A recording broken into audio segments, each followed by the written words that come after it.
Hello.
Good afternoon, all of you.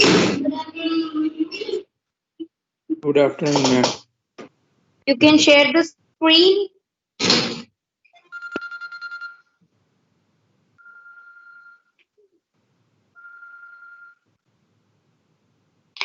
બીજા બધી પછી વાંચતા જ છો. હવે છે ને મેં તારું જોયું બરોબર છે બરોબર પણ એનો કોઈ વિડીયો છે મોડે hello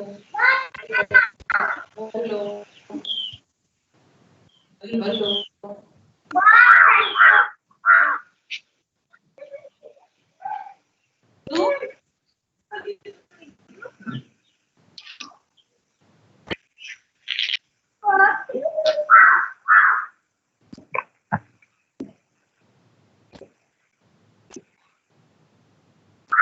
Hello, madam.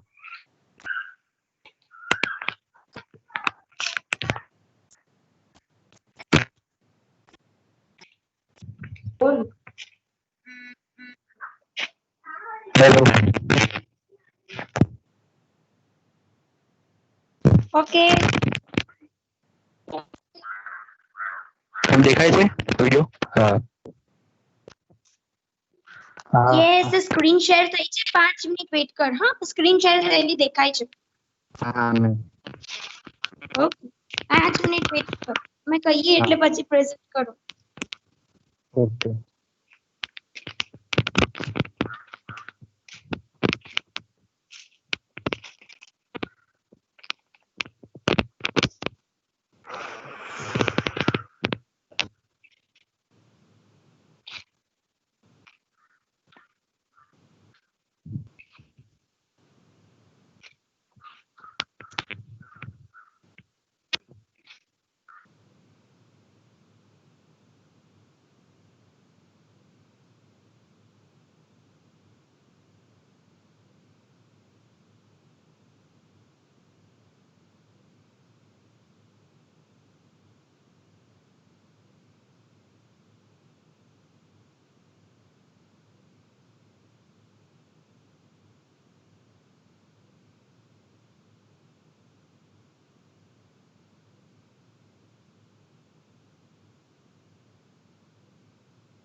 hello am I audible everyone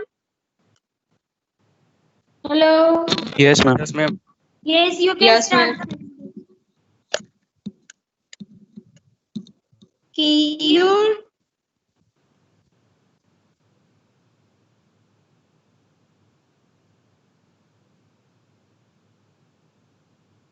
hello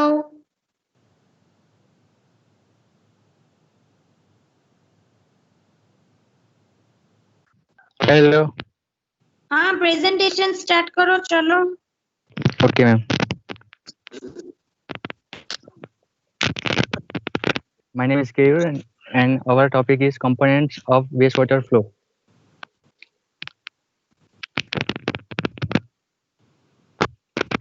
The components that make up the wastewater flow community depend on the types of system used. એમાં 3 ટાઈપ હોય છે. ફર્સ્ટ છે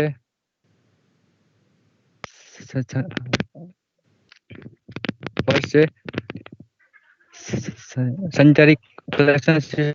હેલો એમાં domestic hello water industrial. Hello હા ma'am. Hello જો first Hello. Slide કર first slide કર હા મેમ કરી. આમાં ઉપર સબ્જેક્ટ નું નામ લખો પછી તમારા ગ્રુપના નામ લખો બરોબર મેમ અમારા છે ને ગ્રુપના નામ લાસ્ટમાં છે.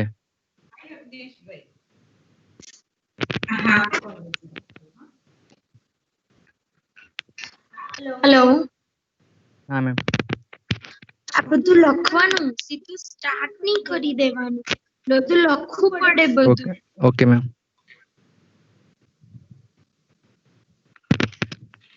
ચાલ પછી ચેન્જીસ કરી દેજો અને ચેન્જ કરીને પછી અપલોડ કરજો હા મેમ. ઓકે ચલો સ્ટાર્ટ કર The components that make up the wastewater flow community depend on the types of system used. એમાં 3 ટાઈપ હોય છે. ફર્સ્ટ છે સંચારિક સિસ્ટમ. એમાં છે ડોમેસ્ટિક વોટર ઇન્ડસ્ટ્રીયલ વોટર આવે છે અને ઇન્ફિલ્ટ્રેશન વોટર આવે છે. સેકન્ડ છે સ્ટ્રોમ વોટર. એમાં આપણે વરસાદનું પાણી આવે છે. પછી થર્ડ છે તે બંને તેમાં ઉપરના બંને આવી જાય છે ડોમેસ્ટિક ઇન્ડસ્ટ્રીયલ સ્ટ્રોમ અને ઇન્ફિલ્ટ્રેશન વોટર. પછી waste water flow rate measurement. એમાં ફર્સ્ટ છે direct field measurement by partial flow. એ સ્ટીલનું હોય છે બનેલું હોય છે ને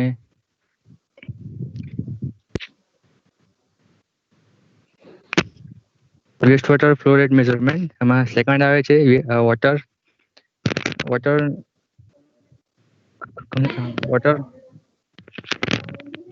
consumption data in commercial area, industrial area, and residential area. Domestic wastewater source and flow rate. The principal source of domestic water in community are the residential area and commercial districts.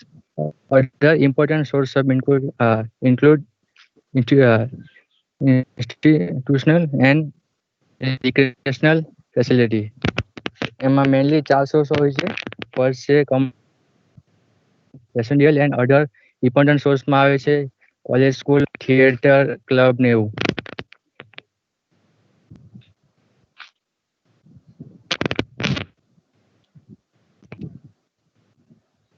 For many residential area, wastewater flow rate are commonly determined on.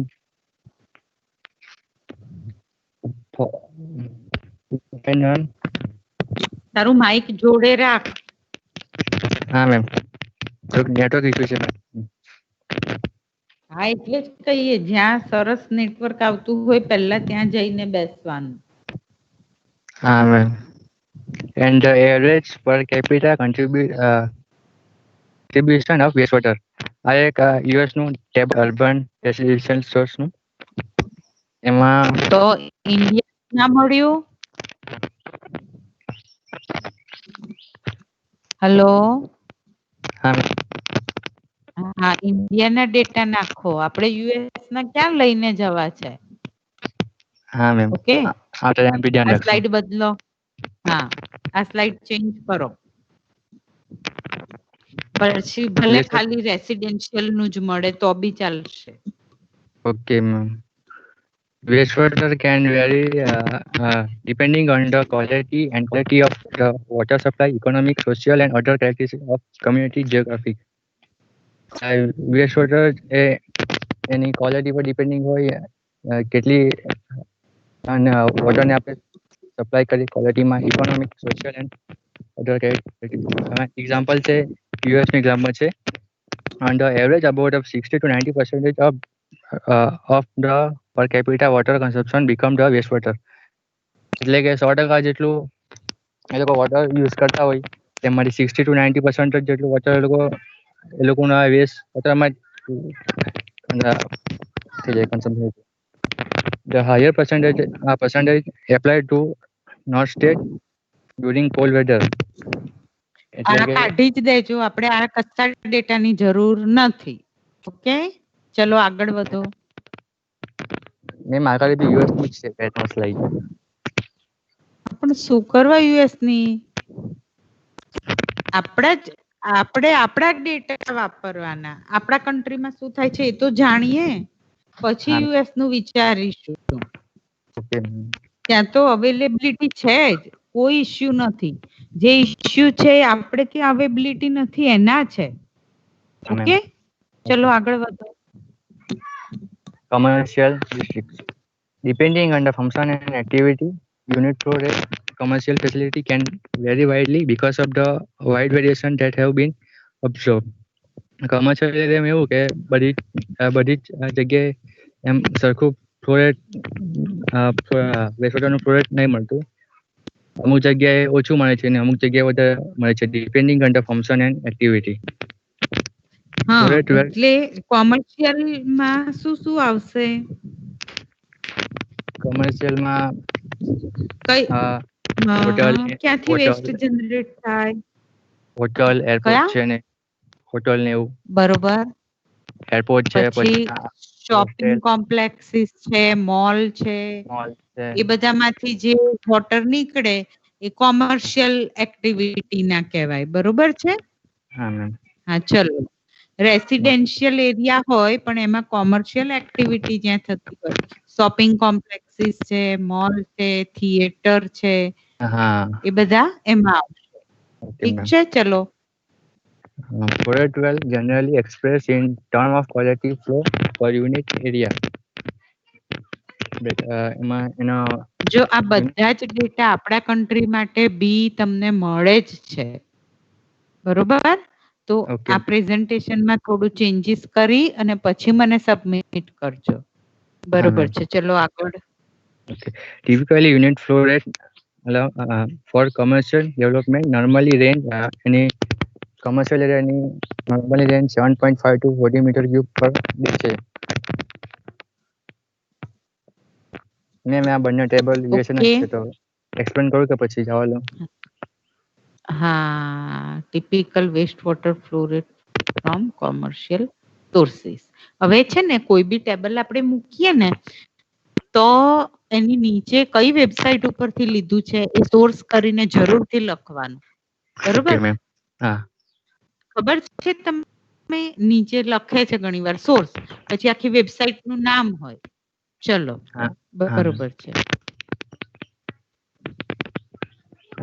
Next slide છે હર્ષિલ સમજાવશે industrial facility વાળી. હર્ષિલ બોલો. હવે કોણ present કરી રહ્યું છે? Harshil ma'am. Harshil. શું નંબર છે તમારો? 36.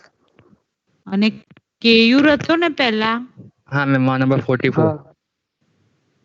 44 અને આમનું 36. ઓકે, ચલો. Our present institutional facilities. It is a stress that flow rate varies with region, climate, and type of facility. The actual record of institution are the sources of flow data for design purposes. Facility में एक climate पर आधार रखे છે. Next slide. આ કેટલા sources આપેલા છે? Restaurant, conventional, બાર, hotel, shopping centre. એમાં યુનિક કસ્ટમર પર એક કસ્ટમર પર flow rate 350 litre unit into day પર એ ફ્લોરેટ જનરેટ થાય water.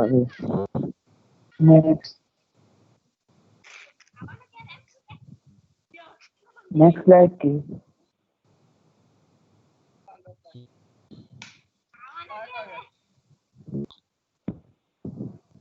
A typical wastewater institution in the United States. Assembly sources, assembly hospital ખુલ્લે પછી cafeteria only એની પર કેટલો fluoride એ થાય છે તેમાં એનું આપેલું. Next. આ બી યુએસએ નું જ છે. હા હવે છે recreational facility. આમાં waste water fluoride from many recreational facility are subject to seasonal variation. આ seasonal variation પર depend આપે છે. Next.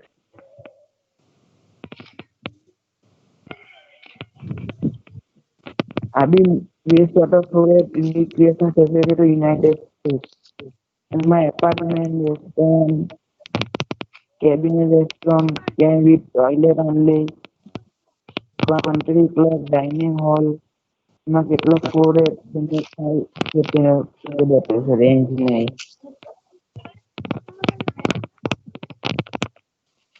Next is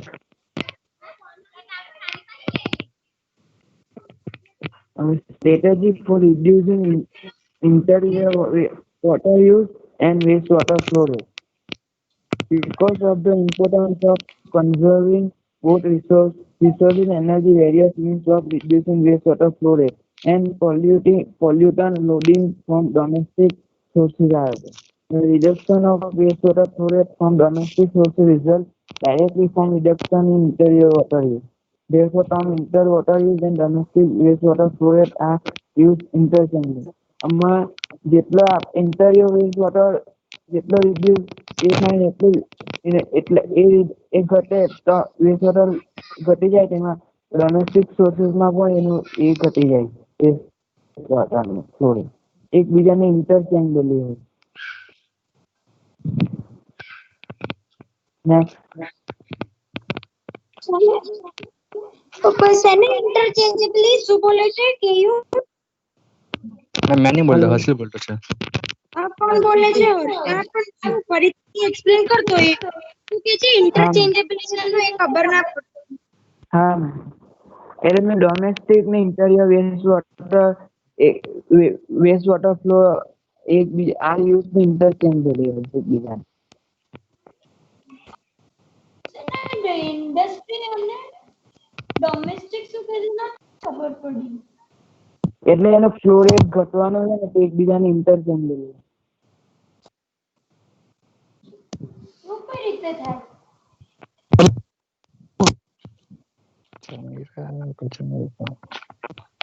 hello.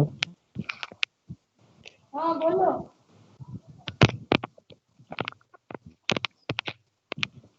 પણ ખબર પડે ત્યાં સેન્ટેન્સમાં શું લખ્યું છે?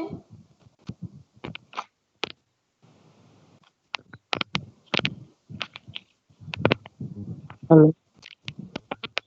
હા બોલો સંભળાય. હા મેમ એટલે એનું રિડક્શન એટલે આમાં reduction of waste water flow domestic સોર્સથી result directly from reduction in interior water use. હા પછી The term interior wastewater use and domestic water flow rate are used interchangeably. એવું હોય ઇન્ટિરિયર વોટર યુઝ અને domestic waste water flow rate એ બંનેને આપણે ઇન્ટરચેન્જેબલી use કરી શકીએ એવું કે છે. હા હું ક્યાંથી લઈને આવી?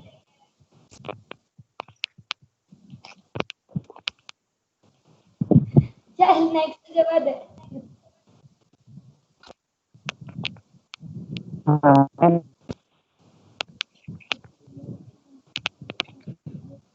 a typical rate of water use for various devices and employees in the United States.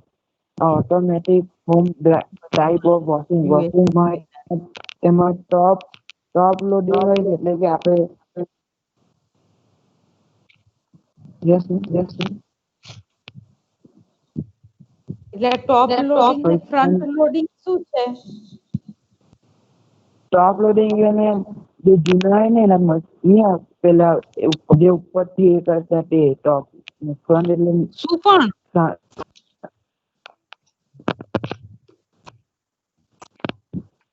Hello હા બોલ બોલ. ટોપ લોડિંગ ઉપર જે આપણે જૂના આવતા હોય ને તેમાં જોવા મળે મશીન વાળા એ જૂના શું આવે છે? મશીન ને કયા મશીન? તો બધું મારે કહેવાનું. એમાં બે આ તો પેલું ગુજરાતીમાં ત્રીજા પુરુષ એક વચનમાં બધું નહીં બોલવાનું કે સામે વાળો સમજી જશે. તમારે એ રીતે બોલવાનું છે કે સામે વાળાને કશી જ સમજણ નહીં પડતી. Okay ma'am.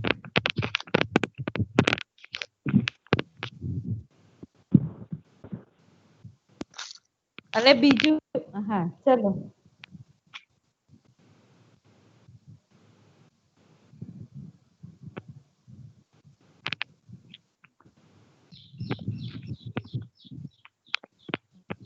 ચલો આગળ. હર્ષિલ. એવું છે એમ? હા.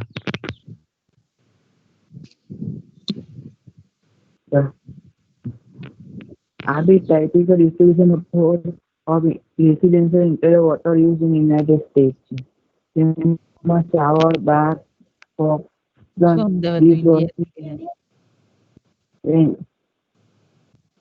તેમાં આટલું સ્ટોરેજ જોવાનું. હેલો મેં કહ્યું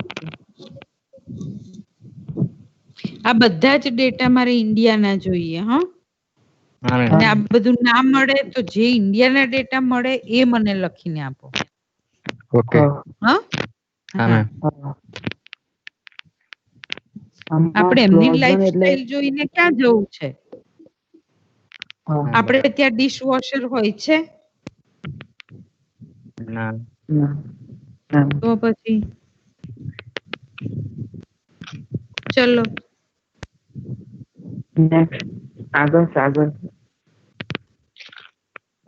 અને બીજું જો આની અંદર જુઓ તમે કશો યુનિટે નથી લખ્યો ફિગરની આગળ પાછળ એટલે મારે શું સમજવાનું? લીટર પર ડે સમજવાનું, પર્સન્ટેજ સમજવાનું, બરોબર? જે બી લખો એ પહેલા તમે સમજો. હા મેમ. ચલો બરોબર છે આગળ ચલો.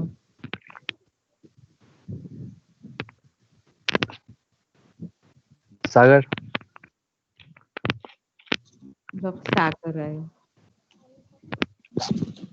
હવે કોણ પ્રેઝન્ટ કરે છે? સાગર મેમ.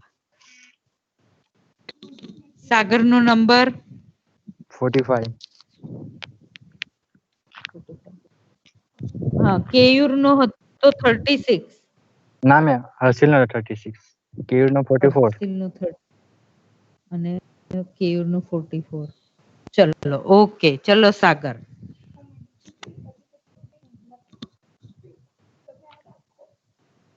હા બોલ સાગર. હું સાગર નહીં હું કેયુર બોલું છું. સાગર હજુ આવ્યો નથી. એટલે શું હવે કોણ બોલવાનું છે? સાગર નું છે મેમ સ્લાઇડ. તો પણ સાગર ક્યાં છે? તેમ એક મિનિટ. હા હા એને આવા દો. હા એ આવતો છે. હેલો એડ થયો છે હેલો કે નહીં? હા બોલો. હેલો હા બોલ. હા સાગર તમને સંભળાય છે બોલો. માય સેલ્ફ સાગર અને મારો ટોપિક છે flow reduction device and appliance. જે આપણે ઘર વપરાશના જે ડિવાઇસીસ છે તેમાં કેવી રીતના આપણે ફ્લો રેટ ઓછો કરી શકાય તેમાં આ પહેલું છે તે ફ્યુઝન એરેટર એટલે કે જ્યારે આપણે પાઇપલાઇન કે કોઈ પણ વોટર જે આપણે યુઝ કરતા હોય તેમાં ફ્યુઝન એરેટર છે એ વોટર પ્લસ થોડી એર એડ કરે જેથી વોટરનો ફ્લો ઓછો થાય અને આપણને પાઇપમાં પ્રેશરાઇઝ વોટર મળે અને જેથી રિડ્યુસ થાય વોટરનો વપરાશમાં. Next slide. અચ્છા હા સાગર આ ક્યાં ફિટ કરે? આ મેડમ જે આપણે એક્સટર્નલ પાઇપમાં ફિટ કરે કે જેથી એર સપ્લાય મળે પાઇપમાં, એક્સટર્નલ એર, જેથી પ્રેશરાઇઝ જોયેલા વોટર છે મળે. આવા ક્યાંય? ના મેડમ એવું જોયું તો નથી, પણ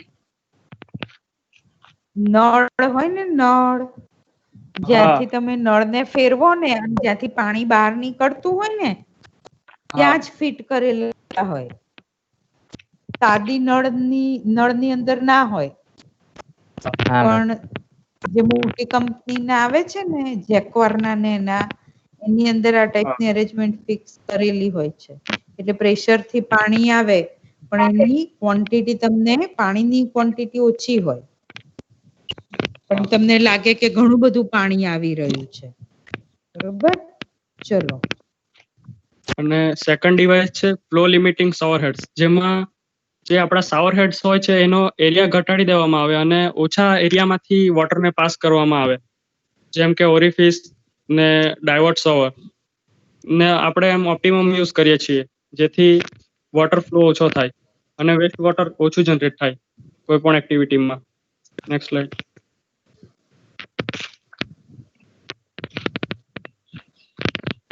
ને આ છે લો ફ્લશ ટોયલેટ્સ, જેમાં આપણે જે ટોયલેટની ફ્લશ ટેન્ક હોય છે એમાં એક એરેટર ગોઠવવામાં આવેલું હોય છે, જેથી વોટર પ્લસ એરનો ફ્લશ થાય અને ઓછું વોટરનો કન્ઝપ્શન થાય, જેથી વેસ્ટ વોટર ઓછું જનરેટ થાય. Next slide.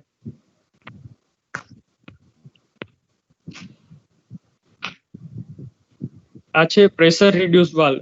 આ પ્રેશર રિડ્યુસ વાલ્વનો મેન યુઝ એ છે કે પ્રેશર ડિક્રીઝ કરે અને જે પ્રેશર ડિક્રીઝ થાય તેના લીધે પ્રોબેબિલિટી લીકેજ અને ડ્રોપિંગ જે પાઇપલાઇનમાં આપણને જોવા મળે છે એના યુઝથી એ ઓછું કરી શકાય, જેથી વેસ્ટ વોટરમાં આપણે રિડક્શન લાવી શકાય.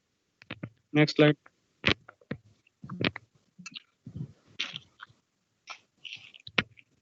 આ પ્રેશરાઇઝ શાવર છે, જેમાં વોટર કમ્પ્રેસ્ડ થઈને આવે, જેથી ઓછું વોટરનું કન્ઝપ્શન થાય અને આપણે ઓછો વેસ્ટ વોટર જનરેટ કરી શકાય. નેક્સ્ટ.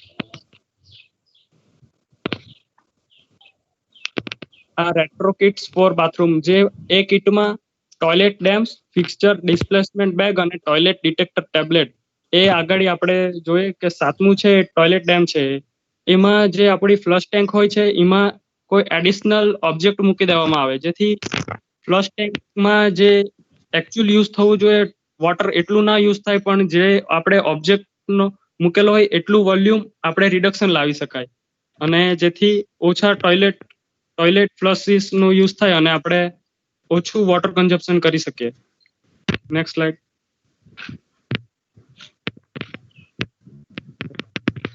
આ છે ટોયલેટ લીક ડિટેક્ટર્સ, જેથી આપણે આ એક એવી ટેબ્લેટ છે જે આપણે ટોયલેટના ફ્લશ ટેન્કમાં નાખવામાં આવે અને જો આપણી ફ્લશ ટેન્ક કે અંદર ઇન્ટરમીડિયેટ જોઈન્ટમાં લીકેજ હોય તો એ આપણને રંગ કોઈ પણ કલર ઇન્ડિકેટ કરે કે આપણું વચ્ચે ઇન્ટરમીડિયેટ જોઈન્ટ કે કોઈ પણ ફ્લશ ટેન્કમાં જો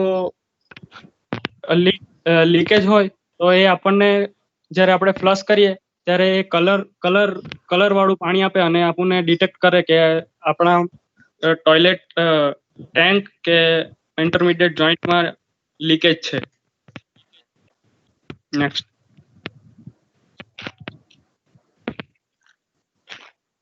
વેક્યુમ ટોયલેટ.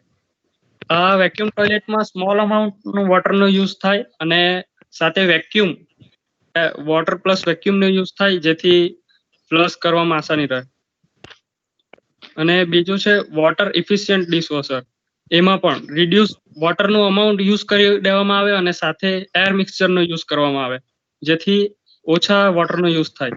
અને વોટર ઇફિશિયન્ટ ક્લોથ વોશર, એમાં પણ એવું જ છે કે જ્યારે આગળના જે આપણા વોશિંગ મશીન હતા એ ટોપ લોડિંગ હતા અને હમણાંના જે ન્યૂ જનરેશન વોશિંગ મશીન છે એ ફ્રન્ટ લોડિંગ છે. એમાં પણ ડાયરેક્ટ પાણી એડ નથી થતું, પણ જે ફ્રન્ટ લોડિંગ વોશિંગ મશીન છે એમાં એર પ્લસ પાણીનો જેટ કરવામાં આવે છે જેથી ઓછા પાણીનો યુઝ થાય.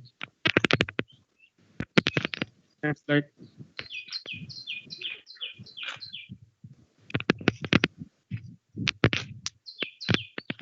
આ એક ડેટા છે યુએસ નો જ છે પણ એ પર કેપિટા એટલે કે પર વ્યક્તિ દીઠ બાથિંગ અને જે આપણે જનરલ એક્ટિવિટી છે એમાં બાથિંગ એક્ટિવિટી છે એમાં 5 લીટર પર કેપિટા યુઝ થાય પર ડે માટે. પછી શાવર્સ હોય તે માટે 42 લીટર્સ, ડિશ વોશિંગમાં 4 લીટર્સ અને આમ કુલ 197 લીટર કેપિટા પર ડે જેટલું યુઝ થાય છે એક્ટિવિટી માટે, જનરલ એક્ટિવિટી માટે. નેક્સ્ટ.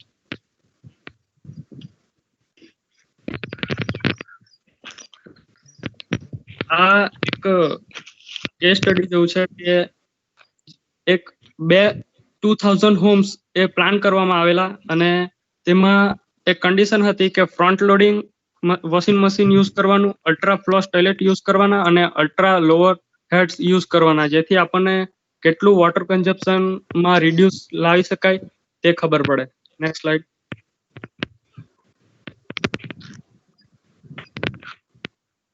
આ એ આગળ કીધું એમ કે 2000 હોમ્સ પર કરેલું એક્સપેરિમેન્ટ છે જેથી જેના 7000 જે રેસિડન્ટ્સ હતા એમાં ક્લોથ્સ વોશિંગ હતું એ 448,000 થી ડાયરેક્ટ 315,000 લીટર પર ડે જેટલું રિડક્શન લાવી શકાય. અને આ બધી આપણે એપ્લિકેશન 3 લગાવીએ તો ડાયરેક્ટ 34.8% જેટલું આપણે વેસ્ટ વોટરમાં રિડક્શન લાવી શકાય. નેક્સ્ટ.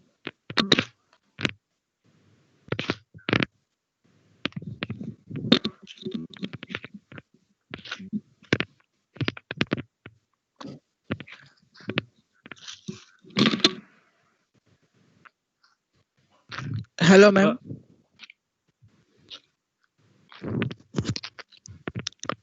Hello.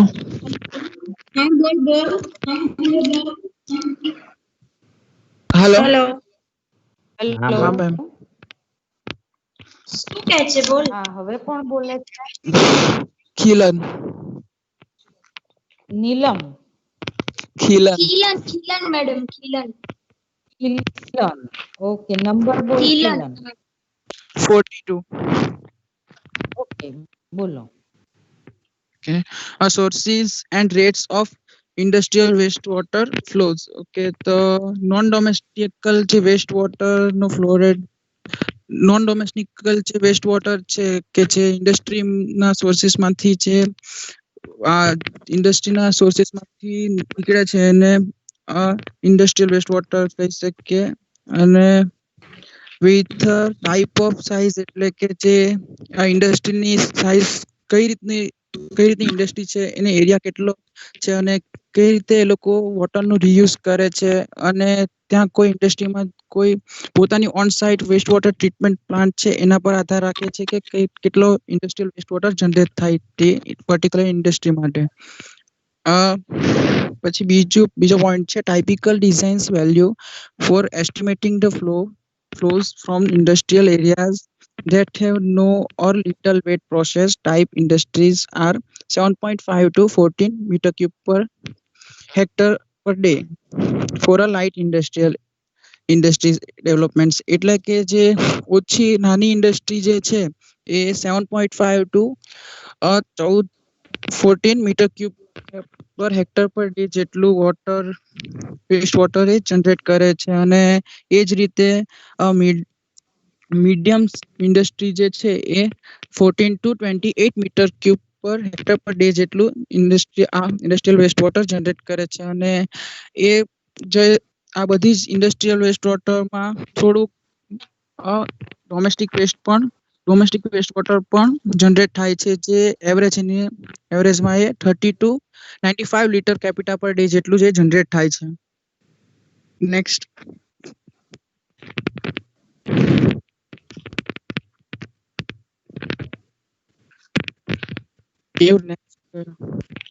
હા કર્યું.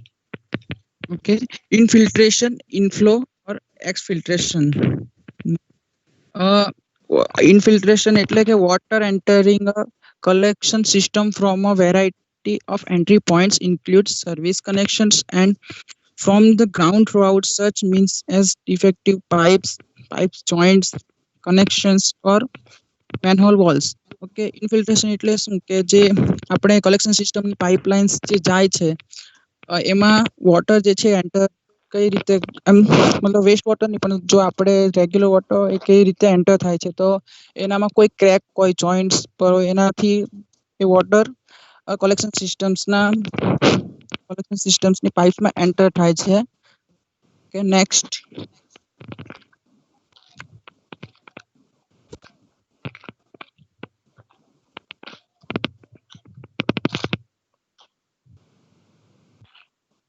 Next.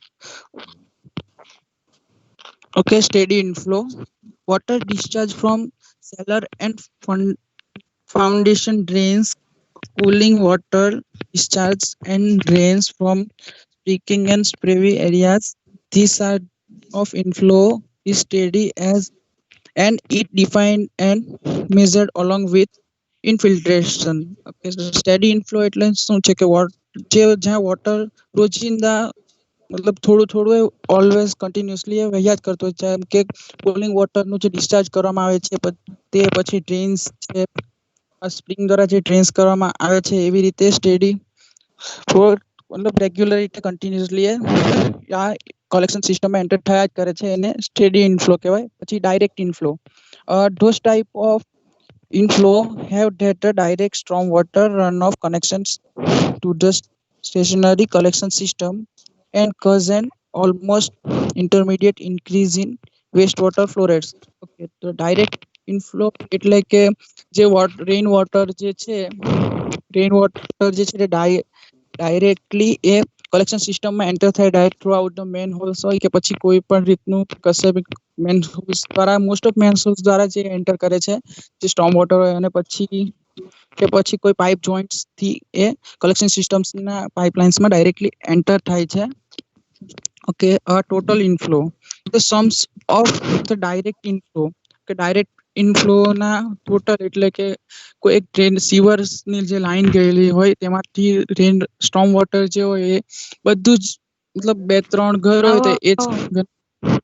હા મેમ. You can continue.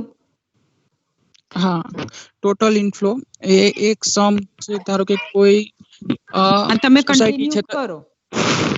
હા, કોઈ સોસાયટી છે તો એનામાં કોઈ ડ્રેનેજની લાઇન્સ ગયેલી હોય તો એ બધા ડાયરેક્ટ જે સ્ટ્રોમ વોટર હોય એ ડાયરેક્ટલી સીવરમાં એ લોકો મોકલતા હોય તો એવી રીતે ટોટલ સમ જે છે એને ટોટલ ઇનફ્લો કહેવાય. હવે ડિલાઇન ઇનફ્લો. ડિલાઇન ઇનફ્લો એટલે કે જ્યારે સ્ટ્રોમ વોટર જે રન ઓફ થઈ જાય અને પછી થોડું ઘણું જે બચી જાય એ વોટરમાં આ જે તે ગ્રાઉન્ડમાં એ ધીરે ધીરે પચવા લાગે અને તેના નીચે જો કોઈ ડ્રેનેજ સિસ્ટમ્સ આ પાઇપ્સ લાઇન્સ જે ગયેલી હોય તો એમાં એ એન્ટર કરી જાય અને એ ધીરે એને મતલબ પચતા થોડો વાર લાગે એટલે એ સ્લોલી પ્રોસેસ છે. Okay, next.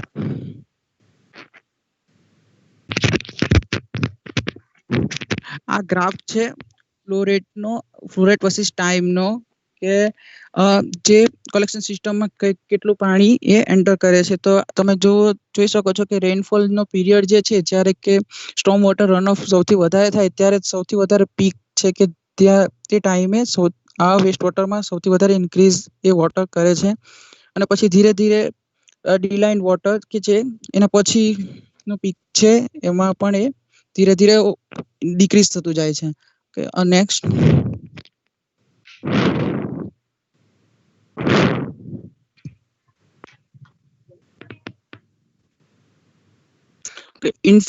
Infiltration into collection system. One portion of the rainfall in a given areas runs quickly into the stormwater system or other drainage channels. Other portion evaporators is absorbed by vegetation and the remainder percolations in the groundwater becoming ground water. Okay, આ પહેલા જે point છે એમાં કેવી રીતે જે છે આપણું રેન વોટરનું જે છે એ કઈ રીતે મતલબ ડિસ્ટ્રીબ્યુટ થાય છે એમાં દર્શાવે છે કે સ્ટ્રોમ વોટર કલેક્શન સિસ્ટમમાં થોડું ઘણું જાય અને ઇવેપોરેટ થઈ જાય, થોડું એબ્ઝોર્બ થઈ જાય એ રીતનું. Okay, the amount, second topic, second point, the amount of flow that can enter a collection system from groundwater or infiltration may range from 0.01 to 1 meter cube per day. Okay, એનો મતલબ એવો કે ground વોટરમાંથી જો આપણે average જોઈએ કે કેટલું પાણી એ ડ્રેનેજ સિસ્ટમ્સમાં અથવા તો કલેક્શન સિસ્ટમમાં એન્ટર કરે છે તો એની રેન્જ છે 0.01 to 1 meter cube per day જેટલી. અને infiltration may be estimated based on the area, જો એને એરિયાના બેઝડ ઓન કરવામાં આવે તો 0.2 to 28 metre cube hectare per day જેટલું જે છે એ ગ્રાઉન્ડ વોટર દ્વારા કલેક્શન સિસ્ટમમાં એન્ટર કરે છે. During the heavy rains when there may be leakage throughout as spot cover or inflow as well as infiltration, the rate may be exceed 500 metre cube per hectare per day. Okay, એટલે કે જ્યારે heavy rain એવું થાય છે ત્યારે storm વોટરનું run of વધી જાય છે અને જેના કારણે એ 500 metre cube per hectare per day જેટલું વધી જાય છે કે જે કલેક્શન સિસ્ટમમાં એન્ટર થાય છે. Okay, next.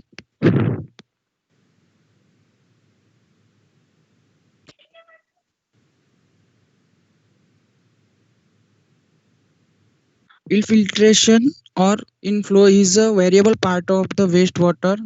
એ વેરિયેબલ પાર્ટ છે વેસ્ટ વોટરનો. એ સાના પર ડિપેન્ડ કરે કે કેટલું ઇન્ફિલ્ટ્રેશન થશે જે કલેક્શન સિસ્ટમમાં. તો એ જે પાઇપ્સ કે પછી કોઈ પણ કન્સ્ટ્રક્શન કલેક્શન સિસ્ટમ માટે બનાવેલું છે એ કયા મટીરિયલથી બનેલું છે, કઈ રીતનું બનાવેલું છે અને એની મેન્ટેનન્સ કઈ રીતે એને મેન્ટેનન્સ કરવામાં આવે છે અને એનું એલિવેશન ઓફ ગ્રાઉન્ડ વોટર કે એના ઉપર કે નીચે કોઈ ગ્રાઉન્ડ વોટર તો નથી ને એ રીતનું એના પર ડિપેન્ડ કરે છે. All the elevation of the water table varies with the quantity of rain and melting snow percolations into the ground.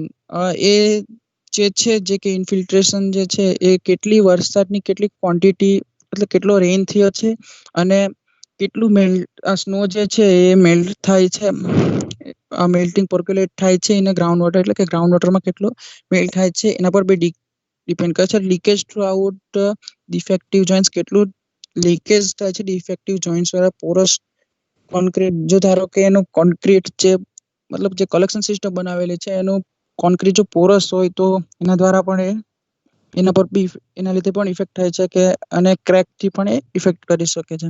Okay, next.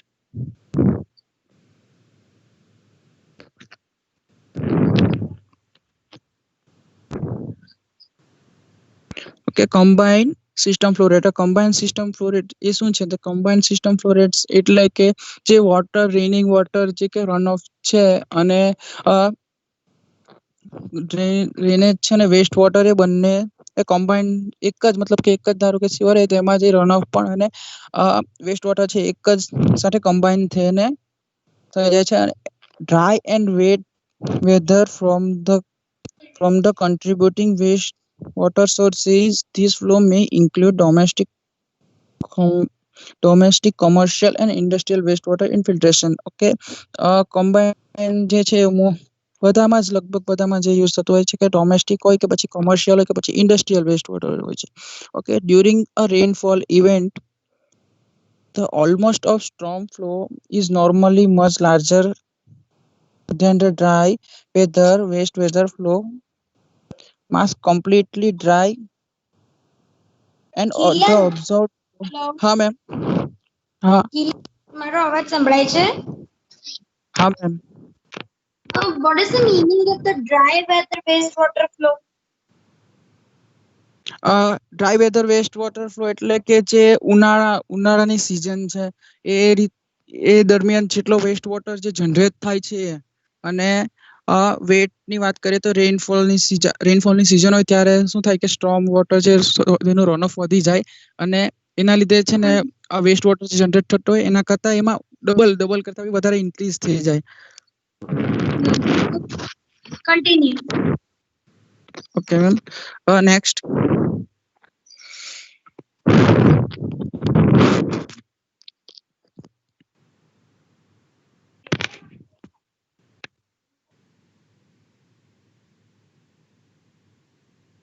Next. કરી આવી નથી આ ગ્રાફ એક્સપ્લેન કર. એક મિનિટ મેં મારામાં નથી ડિસ્પ્લે નથી થયો હજી એટલે. આવ્યું ના.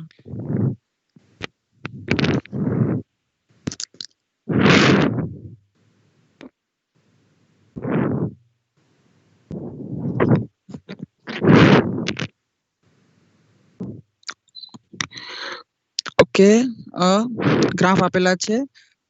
ફ્લો વેરિએશન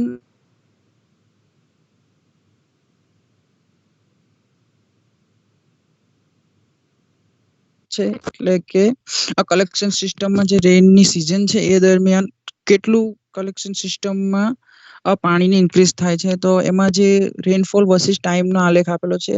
ટાઈમ એટલે કે દિવસમાં છે. જો 10મા શુભમ દિવસે આજે આપણે કરાઈ દેવાની છું.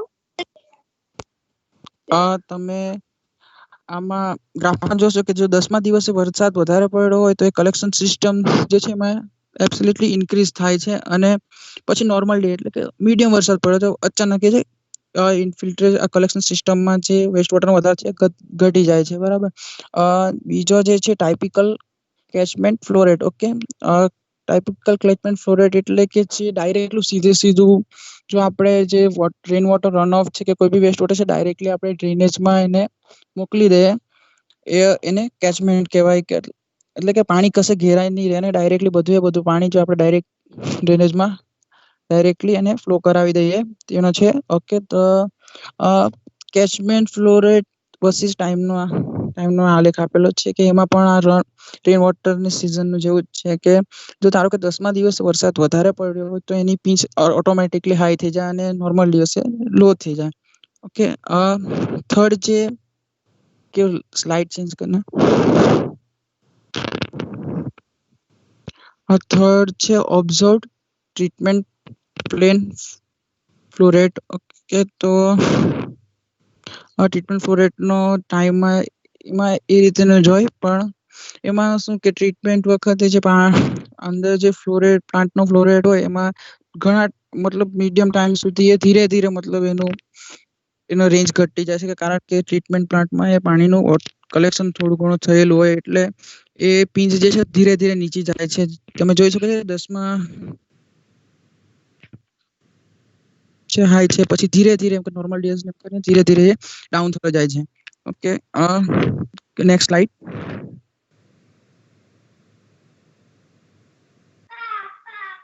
હાલો. હા કરી છે આવી કે Calculation of flow rates in combined system is a complicated and challengeable task.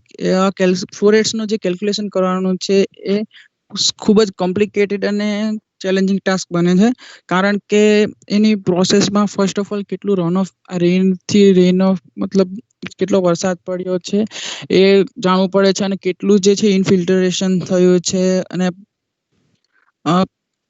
કેટલું ઇનફિલ્ટ્રેશન થયું છે કેટલું quantified waste water runoff and other sources inflow such as ground water એટલે કે ગ્રાઉન્ડ વોટરમાં કેટલું ઇન્ફિલ્ટ્રેટ થઈ ગયું છે પાણી એ બધું જાણવું પડે છે અને પછી ધેન આપણે એને ફ્લો રેટ્સ કેલ્ક્યુલેટ કરી શકીએ છીએ.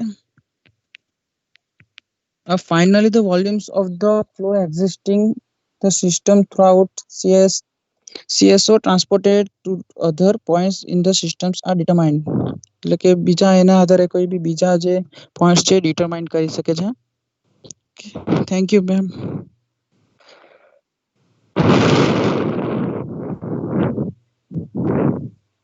હેલો હા મેમ. હેલો હા મેમ હા બોલો મેમ. એટલે કમલ બોલ્યા ના ના ખીલન ખીલન. બોલ્યો મેમ કમલની એકચ્યુઅલી એપોઇન્ટમેન્ટ છે હોસ્પિટલની એટલે એ ત્યાં ગયો હતો. અચ્છા એટલે એક મિનિટ કમલ નું બાકી છે એનો નંબર છે 39 હા ને હા હા હા મેમ. એનું એપોઇન્ટમેન્ટ Okay. છે એટલે જરા બીમાર છે એટલે મેમ એની એક્સપ્લેન હા. કરી શકો ઓકે ઓકે હા હવે મને એમ કહો કે હલો હલો હા મેમ. હા મેમ યસ મેમ કેયુર કયો પોર્શન બોલ્યો હા કેયુર મેમ હા મેમ બોલો ને કમર્શિયલ ને રેસિડેન્શિયલ કોમર્શિયલ વાળું પછી હર્ષિલ હર્ષિલ હર્ષિલ કયો પોર્શન બોલ્યો institutional facility ને recreational facility. ઓકે ઓકે અને ઓવરઓલ પ્રેઝન્ટેશન કોણે રેડી કર્યું મેડમ કમલ. કમલે મેમ એટલે અમને થોડી ઓવરઓલ ઘણી કમલે ઇન્ફોર્મેશન બનાવ્યું ને કમલ જ નથી એમ? ના મેમ એટલે હલો એકચ્યુઅલી એ છે ને બીમાર મેમ હલો મેમ એકચ્યુઅલી બીમાર બોલ બીમાર છે તો એટલે હોસ્પિટલમાં એની એપોઇન્ટમેન્ટ હતી એટલે જતો રહ્યો એનાથી નહીં કરાયું આ કઈ વાંધો નહીં પણ ઓવરઓલ પ્રેઝન્ટેશન કોણે બનાવ્યું આખું બધાએ કમલે થોડું થોડું બનાવ્યું હા એટલે ઇન્ફોર્મેશન અમે થોડી ઘણી કલેક્ટ કરીને આપી હતી ને એને આખું આ પ્રેઝન્ટેશન સ્લાઇડ્સ બનાવી હતી અચ્છા કમલનું કોન્ટ્રીબ્યુશન તો છે ને એને પ્રેઝન્ટ ભણવું કે નહીં એટલા માટે પૂછું છું હા હા હા મેમ મેમ છે એનું કોન્ટ્રીબ્યુશન છે okay okay okay now second group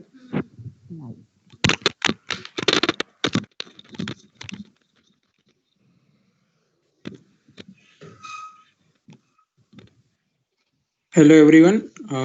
Good afternoon. My name is Maharshi Rawal. Today we are going to present high rate clarifier and tube and plate settler.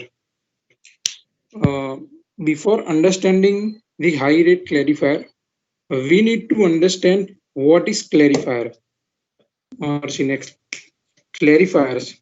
So clarifiers એક પ્રકારની સેટલિંગ tank છે જે mechanical મીન્સથી સેડિમેન્ટેશન પ્રોસેસમાં સોલિડનું જે deposition થાય છે એનું continuous રિમૂવલનું કામ કરે છે જનરલી ક્લેરિફાયર્સનો યુઝ સસ્પેન્ડેડ સોલિડને લિક્વિડમાંથી રિમૂવ કરી ક્લેરિફિકેશન માટે થાય છે ક્લેરિફાયર ટેન્કના બોટમ પાર્ટમાંથી જે ઇમ્પ્યોરિટીઝ ડિસ્ચાર્જ થાય છે એને સ્લજ કહેવાય છે અને જે પાર્ટિકલ્સ લિક્વિડના સરફેસ ઉપર ફ્લોટ કરતા હોય એને સ્કમ કહેવાય છે હવે એક વસ્તુ છે કે જ્યારે વોટરને ક્લેરિફાયરમાં ઇન્ટ્રોડ્યુસ કરાવવામાં આવે ત્યારે ઇનલેટ ફ્લોની જે વેલોસિટી છે કંટ્રોલ કરવી ખૂબ જરૂરી હોય છે બીકોઝ વેલોસિટી રિડ્યુસ કરવાથી હાઇડ્રોલિક રિટેન્શન ટાઈમ ક્લેરિફાયર ટેન્કમાં વધે છે એનાથી આપણને બે વસ્તુમાં હેલ્પ થાય છે એક તો એક્સેસિવ ટર્બ્યુલન્સ અને મિક્સિંગને અવોઇડ કરવામાં અને સસ્પેન્ડેડ પાર્ટિકલ્સને ઇફેક્ટિવ સેટલિંગમાં help થાય છે now the purposes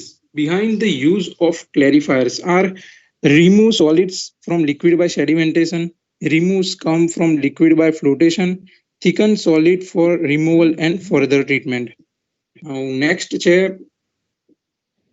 how does a clarifier work જે મહર્ષિ શુક્લા સમજાવશે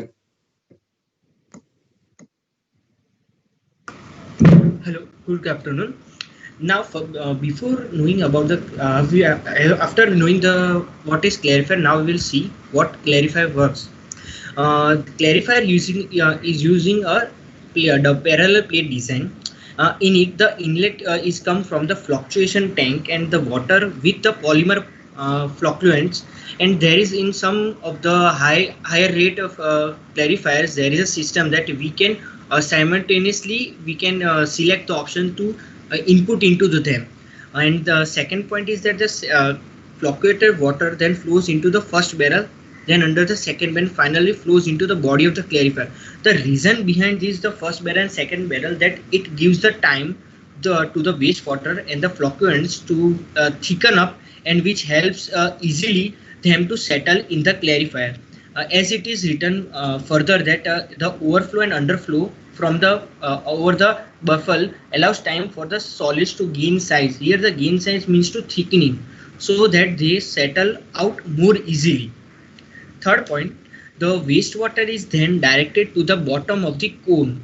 Here the cone is the base of the clarifier, and back through the plate packs. Here the plate packs is horizontal and vertical plates which are fitted in the clarifier in middle of the hello. हाँ clear बोल. Yeah. Okay, ma'am. Voice આવે છે March. Okay, and the plate packs also reduces the vertical distance. The main use of the plate packs is that when some solids are suspended in the water, so it reduces their settling times as they have reduced vertical distance time. Some solids will settle at the water stream, makes it down to the clarifier cone. As we have said that at the settling, once water streams flows, some of them are settle at the base, and as we have written that some particle will also push to the plate packs which are installed in the middle of the portion, which we will see further in the video at the last. Fourth point is that there is an angle of 60° in the plates of the plate packs and at the cone of the base, which is very effective angle for maximum settlement at the base. Some solids are forced to the plate packs and they are started to settle upon each other gradually. Here as we see the same point is that as the plate packs are installed, they attracts the solids to settle on them which are suspended in the wastewater. Fifth point, the clean water overflows from the effluent pots and proceed to the drain to city sewer or the inspection tank, and the clarifier then pump the clarifier sludge clarified then pump from the bottom of the clarifier into a sludge thickening tank to feed at a met jam filter press. Here the flow of the clean water and the wastewater is shown, and then at the last, when this process is completed, the sludge, which we as Mahorshi has said that the solid waste which is collected at the bottom is known as sludge, is taken out from the clarifier and it is sent to the Metchamp press for further process. This is the diagram of sedimentation clarifier. This is the tank. The base is the cone shape. Here in this video, in this picture, we can't see that plate packs, but in video it will be shown. The scum, the floating impurities is known as scum, as was said by Mersin, and the installation which are seen in the top of that are used to remove the scum, and the rotating mixture seen at the bottom are known as scrapers mechanism, which is used to scrap the solid waste which is known as sludge. Now we will see a video on working of clarifier.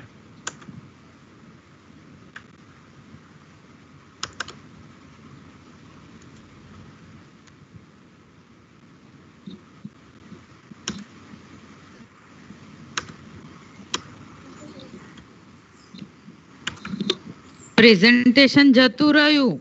હા ma'am, ઓલું video on કરું છું.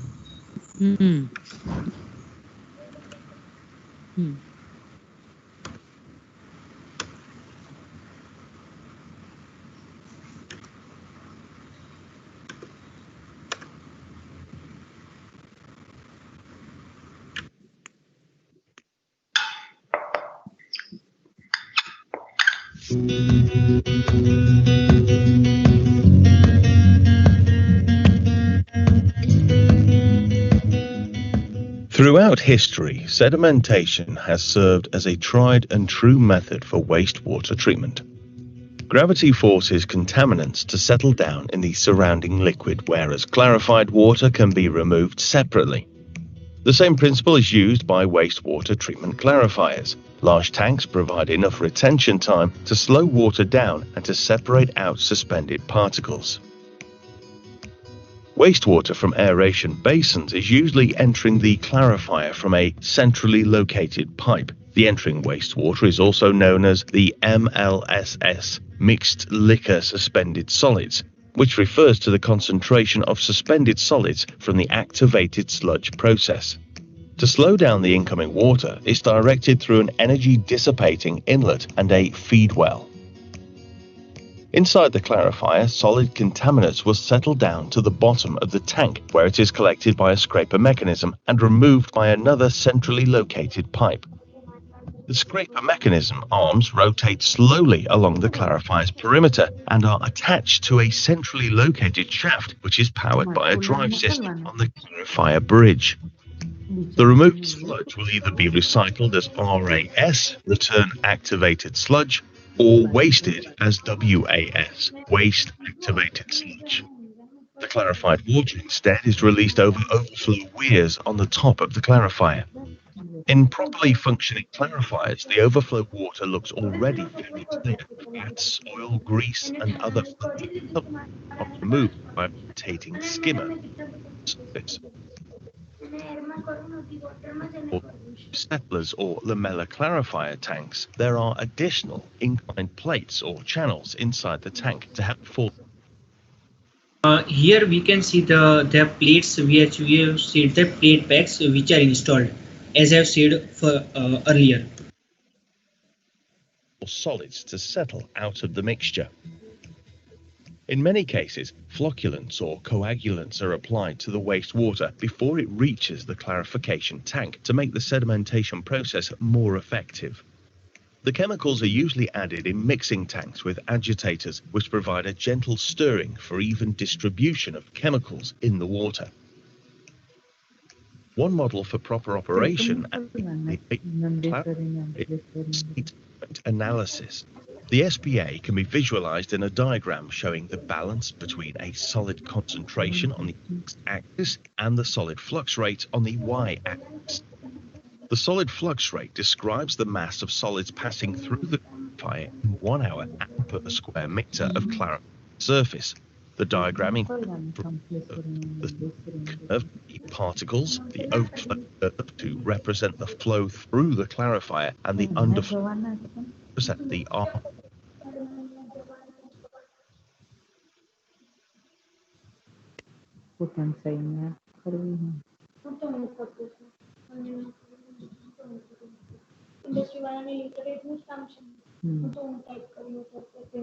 Hello.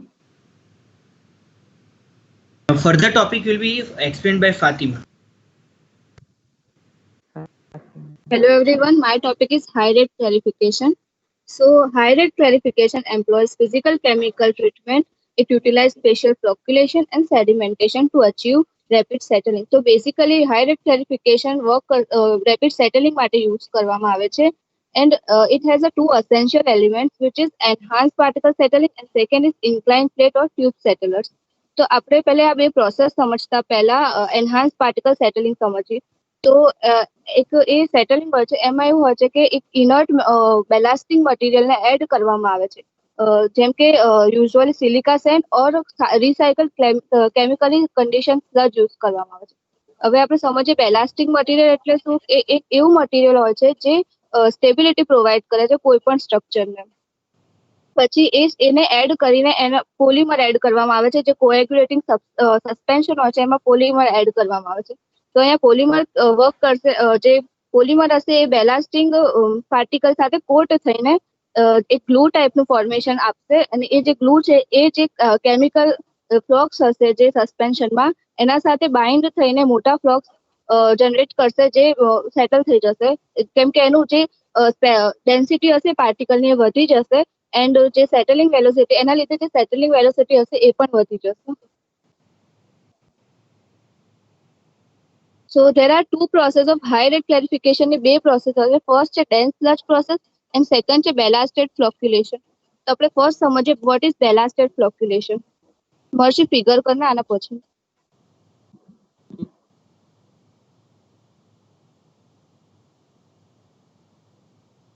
આપણે આ figure ને સમજીએ તો જે અહીંયા બેલાસ્ટિંગ એજન્ટ આપણે સિલિકા માઇક્રોસેન્ડને યુઝ કરીએ છીએ. તો આ ટ્રીટમેન્ટમાં 3 ઝોન હોય છે. ફર્સ્ટ છે મિક્સિંગ ઝોન, સેકન્ડ છે મેચ્યુરેશન ઝોન એન્ડ થર્ડ છે સેટલિંગ ઝોન. તો જે સ્ક્રીનમાંથી જે વેસ્ટ વોટર આવે છે એ આ રિએક્ટરમાં આવશે અને અહીંયા ફેરિક સલ્ફેટ કોએગ્યુલન્ટ એડ કરવામાં આવશે, જે સોલિડ્સ હશે એને ડિસ્ટેબિલાઇઝ કરશે ને પછી એને મિક્સિંગ ઝોનમાં જશે. મિક્સિંગ ઝોનમાં જે માઇક્રોસેન્ડ ને પોલિમરને એડ કરવામાં આવશે જે એફિશિયન્સી વધારશે ફ્લોક્યુલેશન પ્રોસેસની. પછી જે પોલિમર છે, જેમ આપણે આગળ કેમિસ્ટ્રી સમજી કે જે પોલિમર હશે એ બાઇન્ડ થઈ જશે જે કેમિકલ ફ્લોક સાથે ને મોટા પાર્ટિકલ્સ ફોર્મ કરશે એન્ડ એ પછી મેચ્યુરેશન ઝોનમાં જશે. ત્યાં બધા સોલિડ સેટલ નહીં થાય, અમુક સસ્પેન્શનમાં રહેશે. પછી આગળ ક્લેરિફાયરમાં જશે, ત્યાં જે લેમિલા પ્લેટ સેટલર હશે ત્યાં અડધા સોલિડ્સ ત્યાં સેટલ થઈને પછી નીચે બોટમમાં જમા થશે એન્ડ જે પછી જે બોટમમાં સેન્ડ અને જે બીજા સોલિડ્સ થશે એ પાછું રિટર્ન થશે હાઇડ્રોક્લોનમાં. હાઇડ્રોક્લોન છે એક સાયક્લોન સેપરેટર જે વર્ક કરશે એન્ડ એમાંથી જે સેન્ડ હશે એ પાછું ઇન્જેક્શનમાં આવશે ને જે સોલિડ્સ હશે એ બાયો સોલિડ ફેસિલિટીમાં જશે ને ત્યાં રિસાયકલ કરવામાં આવશે. મહર્ષિ वीडियो प्ले करना.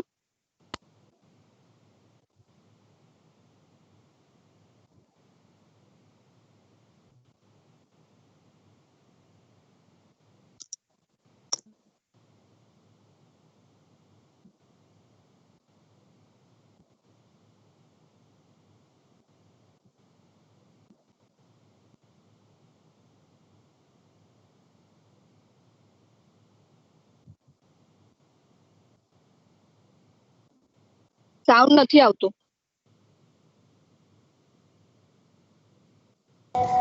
અવાજ નહીં આવતો? ના હેલો, નથી આવતો. ના નથી એની એટલે આવતો. વિડીયો સાઉન્ડ નહીં આવતો ને? ના વિડીયોનો સાઉન્ડ નથી આવતો. હા, એક સેકન્ડ ચાલુ કરું.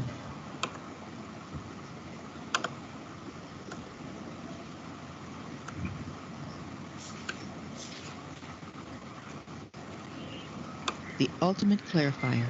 ActiveFlow is a હવે આવે છે? compact water clarification process that Hello? utilizes microsand as a હા. seed block formation. The microsand acts also as a ballast. The resulting microsand ballasted flocks display unique characteristics which allow for clarifier designs with short flocculation times, high rise rates, and extremely compact system footprints that are between 5 and 30 times smaller than other clarification processes of similar capacity. ActiveFlow consists of 3 flocculation basins followed by a lamella settler. Equipment in the flocculation basins includes agitators with an axial mixing pattern. The settling tank includes a sludge scraper, lamella, and water collection troughs. Centrifugal, rubber-lined pumps are used to pump the microsand sludge slurry to hydrocyclones for sand cleaning and recovery. After inline addition of coagulant, raw water enters ActiveFlow in the coagulation tank under vigorous mixing conditions to produce flocks. The coagulated water then enters the Turbomix flocculation tank, in which polymer and microsand are added to bind the chemically produced flocks to the microsand through polymer bridges. In the maturation tank, an additional amount of polymer is added to further promote the formation of microsand ballasted flocks. General mixing provides ideal conditions for enhanced collision opportunities between individual microsand ballasted flocks for the formation of robust, larger, and higher density settleable ballast flocks. The fully flocculated water then enters the clarifier where the microsand ballasted flocks quickly settle to the bottom, while the clarified water rises through the lamella settling zone. High-quality clarified water leaves ActiveFlow through a series of collection troughs. The sand sludge slurry is collected at the bottom of the clarifier with the help of a scraper mechanism and pumped by rubber-lined centrifugal pumps to hydrocyclones for separation. Pumping energy is converted to the centrifugal forces within the body of the hydrocyclone, causing the light sludge to separate from the higher density microsand. The clean microsand is recovered at the bottom of the hydrocyclone and returned to the injection tank for reuse. The lower density sludge leaves the hydrocyclone at the top and is sent for thickening or final disposal. In addition to ballasting the flocks, the microsand dampens the effects of sudden variations in raw water quality or flow, making the process extremely stable. The short overall hydraulic retention time makes it easy for the process to adjust within minutes and for treatment to be quickly optimized. These factors provide a user-friendly process that is very efficient in the treatment of difficult waters and relatively easy to operate. Design rise rates in ActiveFlow range between 60 and 150 meters per hour. Combined with the short flocculation time, they translate into extremely compact system footprints, which lead to significant savings in total project costs. Together, these unique features make ActiveFlow the most advanced and efficient clarification process on the market today. ActiveFlow, the ultimate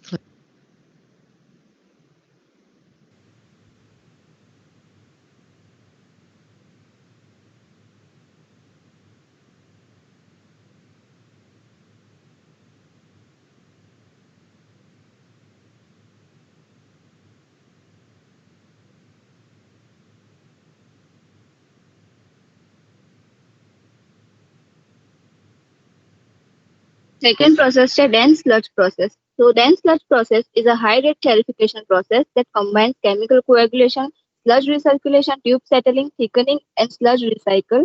And instead of micro sand, recycled chemical conditioned soil is used to form micro flocks from incoming wastewater.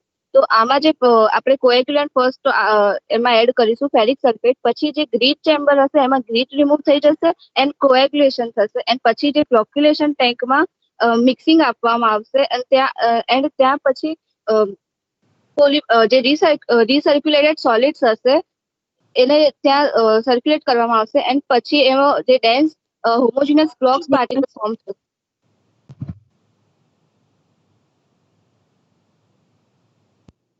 Continue Fatima.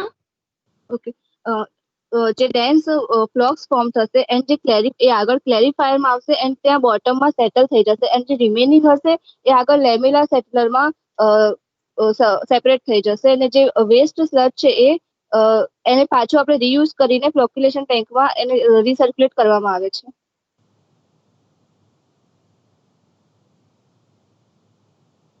Next મળશે. આ જે flow parameters છે બેલાસ્ટેડ ફ્લોક્યુલેશન, લેમેલા plate clarification અને dense સ્લજના overflow rates આપેલી છે, BOD removal percentage ને TSS removal એ પર્સન્ટેજમાં compare કરેલા છે.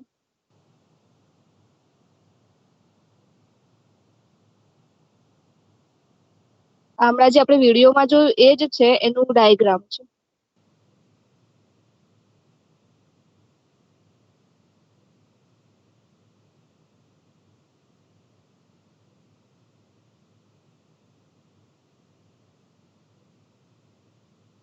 Hello everyone, my name is Deep Patel.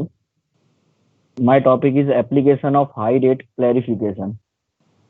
For providing advanced primary treatment, treating wet weather flows and combined sewer overflows. For treating waste filter back water. For treating returns flow from solid processing facilities. Clarification of surface water, lime soda softening, removal of colloidal silica, color removal, and for removal of iron and manganese. Next slide, Marcy.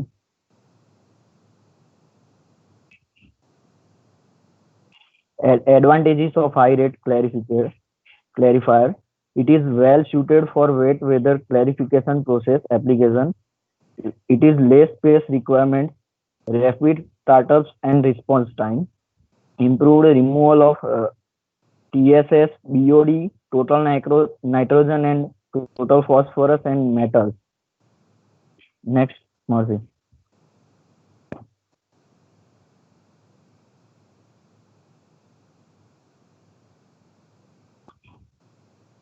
Marcy, next slide. Disadvantage ની હજી આવી ની?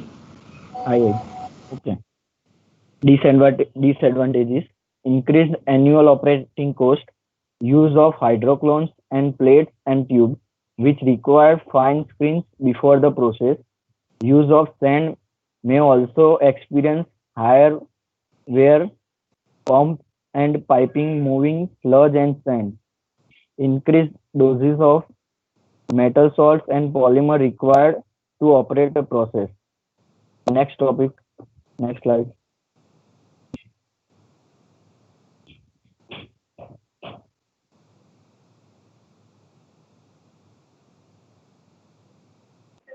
Tube settler or plate settler. Next.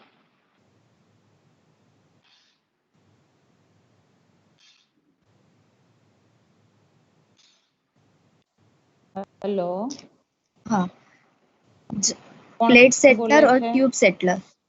Rashmi ma'am. Okay, 3 number. हाँ हाँ, હા, બોલો. Tube settler અને plate settlers first of all sedimentation or settling તો ફિઝિકલ પ્રોસેસ છે અને યુનિટ પ્રોસેસ છે જેમાં ફિઝિકલ પ્રોપર્ટી ગ્રેવિટીનો યુઝ કરીને પાર્ટિકલ સેટલ થાય છે, જેની ગ્રેવિટી વોટર કરતાં વધુ હોય તે નીચે સેટલ થાય છે. જનરલી સેડિમેન્ટેશન આપણે વોટર અને વેસ્ટ વોટર બંને માટે યુઝ કરીએ છીએ, પરંતુ સેડિમેન્ટેશનની 20% ઇફિશિયન્સી ઇમ્પ્રૂવ કરવા માટે, એની કેપેસિટી અને કેરેક્ટરિસ્ટિક્સ ઇમ્પ્રૂવ કરવા માટે, એનો હાયર ફ્લો રેટ્સને ઇમ્પ્રૂવ કરવા માટે અને બેટર એફ્લુએન્ટ ક્વોલિટી માટે આપણે એડવાન્સ સોલિડ સેટલિંગનો યુઝ કરીએ છીએ. તેમાં લેમેલા સેટલરનો યુઝ થાય છે. જનરલી લેમેલા સેટલર હોય એ 2 ટાઈપમાં ડિવાઈડ થાય છે, પ્લેટ સેટલર અને ટ્યુબ સેટલર. આ બંને એક જ પ્રિન્સિપાલ પર વર્ક કરે છે. મહર્ષિ નેક્સ્ટ સ્લાઇડ કર.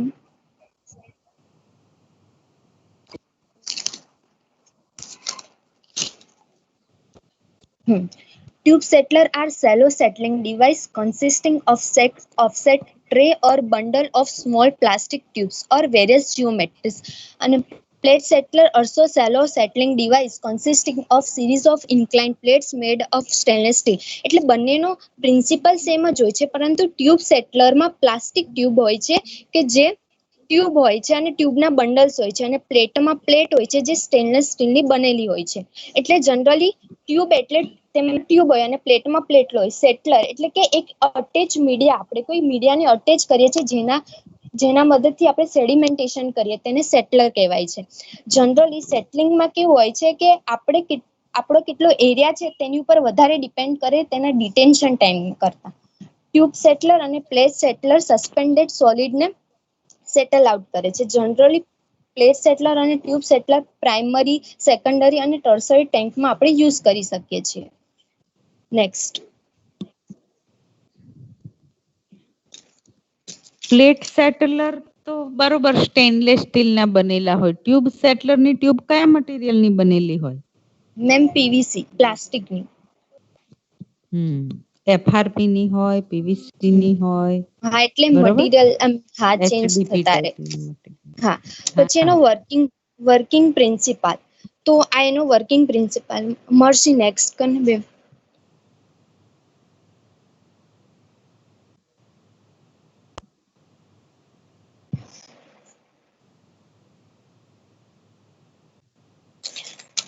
તો વર્કિંગ પ્રિન્સિપાલ તો ટ્યુબ સેટલર હોય તેમાં ટેબ્યુલર ચેનલ હોય, તેને છે ને 60 અને 45 ડિગ્રીથી એને સ્લોપ આપવામાં આવે અથવા એંગલ આપવામાં આવે, જેથી જે આપણા જે ફાઇન પાર્ટિકલ હોય ને જે ઝિગઝેગ મુવમેન્ટમાં રહેતા હોય અને એને જે વર્ટિકલ ડિસ્ટન્સ ટ્રાવેલ કરવું પડે ને એ રિડ્યુસ થઈ જાય, અને સ્લોપ આવે એટલે સીધો તે નીચે સેટલ થઈ જાય.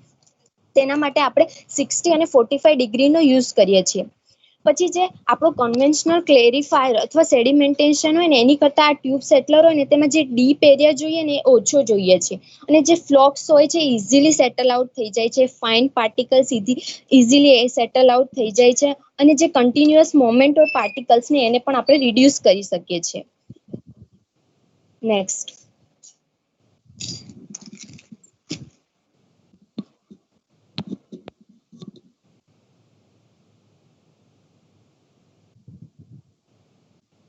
જો આપણે આ સ્લોપનો એંગલ 60 કરતાં વધારી દઈએ તો એની ઇફિશિયન્સી ડિક્રીઝ થઈ જાય, અને જો if the tube are inclined at angle less than 45 solid will tends to accumulate within the tubes. તો એમાં ચોકિંગનો પ્રોબ્લેમ થાય, જેમાં સોલિડ ટ્યુબ સાથે અટેચ થઈ જાય અને ચોકિંગનો પ્રોબ્લેમ થાય. અને જનરલી જે આ બંને ટ્યુબ હોય છે પ્લેટ કે ટ્યુબ બંને વચ્ચેનો જે ડિસ્ટન્સ હોય છે એ 50 mm હોય છે, અને જે એની ઇન્ક્લાઇન્ડ લેન્થ હોય છે 1 to 2 mm હોય છે, અથવા 3 to 6 ફીટ હોય છે.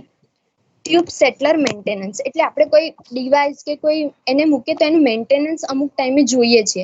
તો cleaning once per month to once per year, એટલે કે કોઈ એક વર્ષમાં દર મહિને એનું મેન્ટેનન્સ કરવું પડે છે. Might require drainage of basin, એટલે કોઈ આપણી જે નીચેની બેઝિન હોય ને તો આપણને ડ્રેનેજ સિસ્ટમ એટલે ગટરની પણ જરૂર પડી શકે છે. Retrievable tube settler unit for monitoring during operation, એટલે એનું ઓપરેશન થાય ત્યારે અમુક વાર એ મોનિટરિંગની પણ જરૂર પડે છે. Next.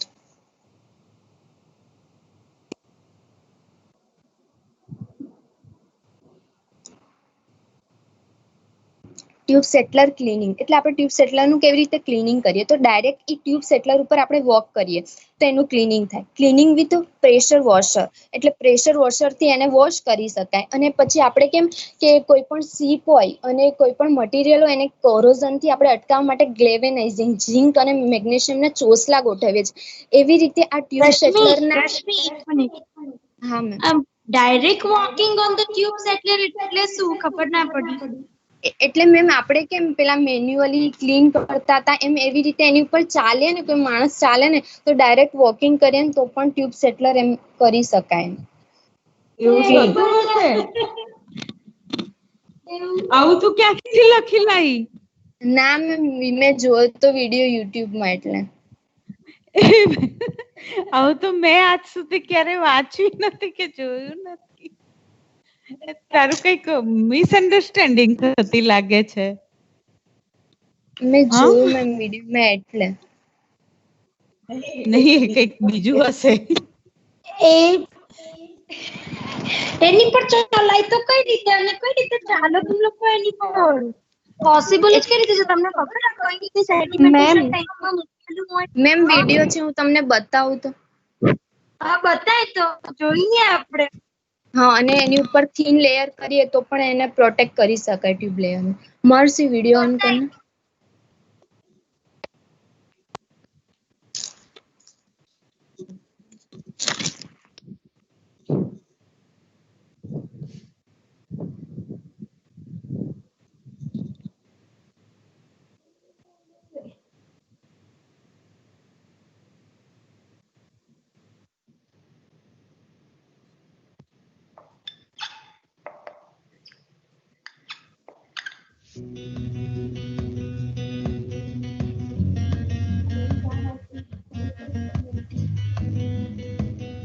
Tube settlers, which are also known as plate settlers or lamella clarifiers, are used in drinking and wastewater treatment plants to settle out suspended function solids. જવા દે. On the application, the TSS, total suspended solids, loading can vary between 50 to 500 milligrams per litre or more. Other solids and are designed to provide as much settling surface as possible, but at the same time they must prevent channel clogging.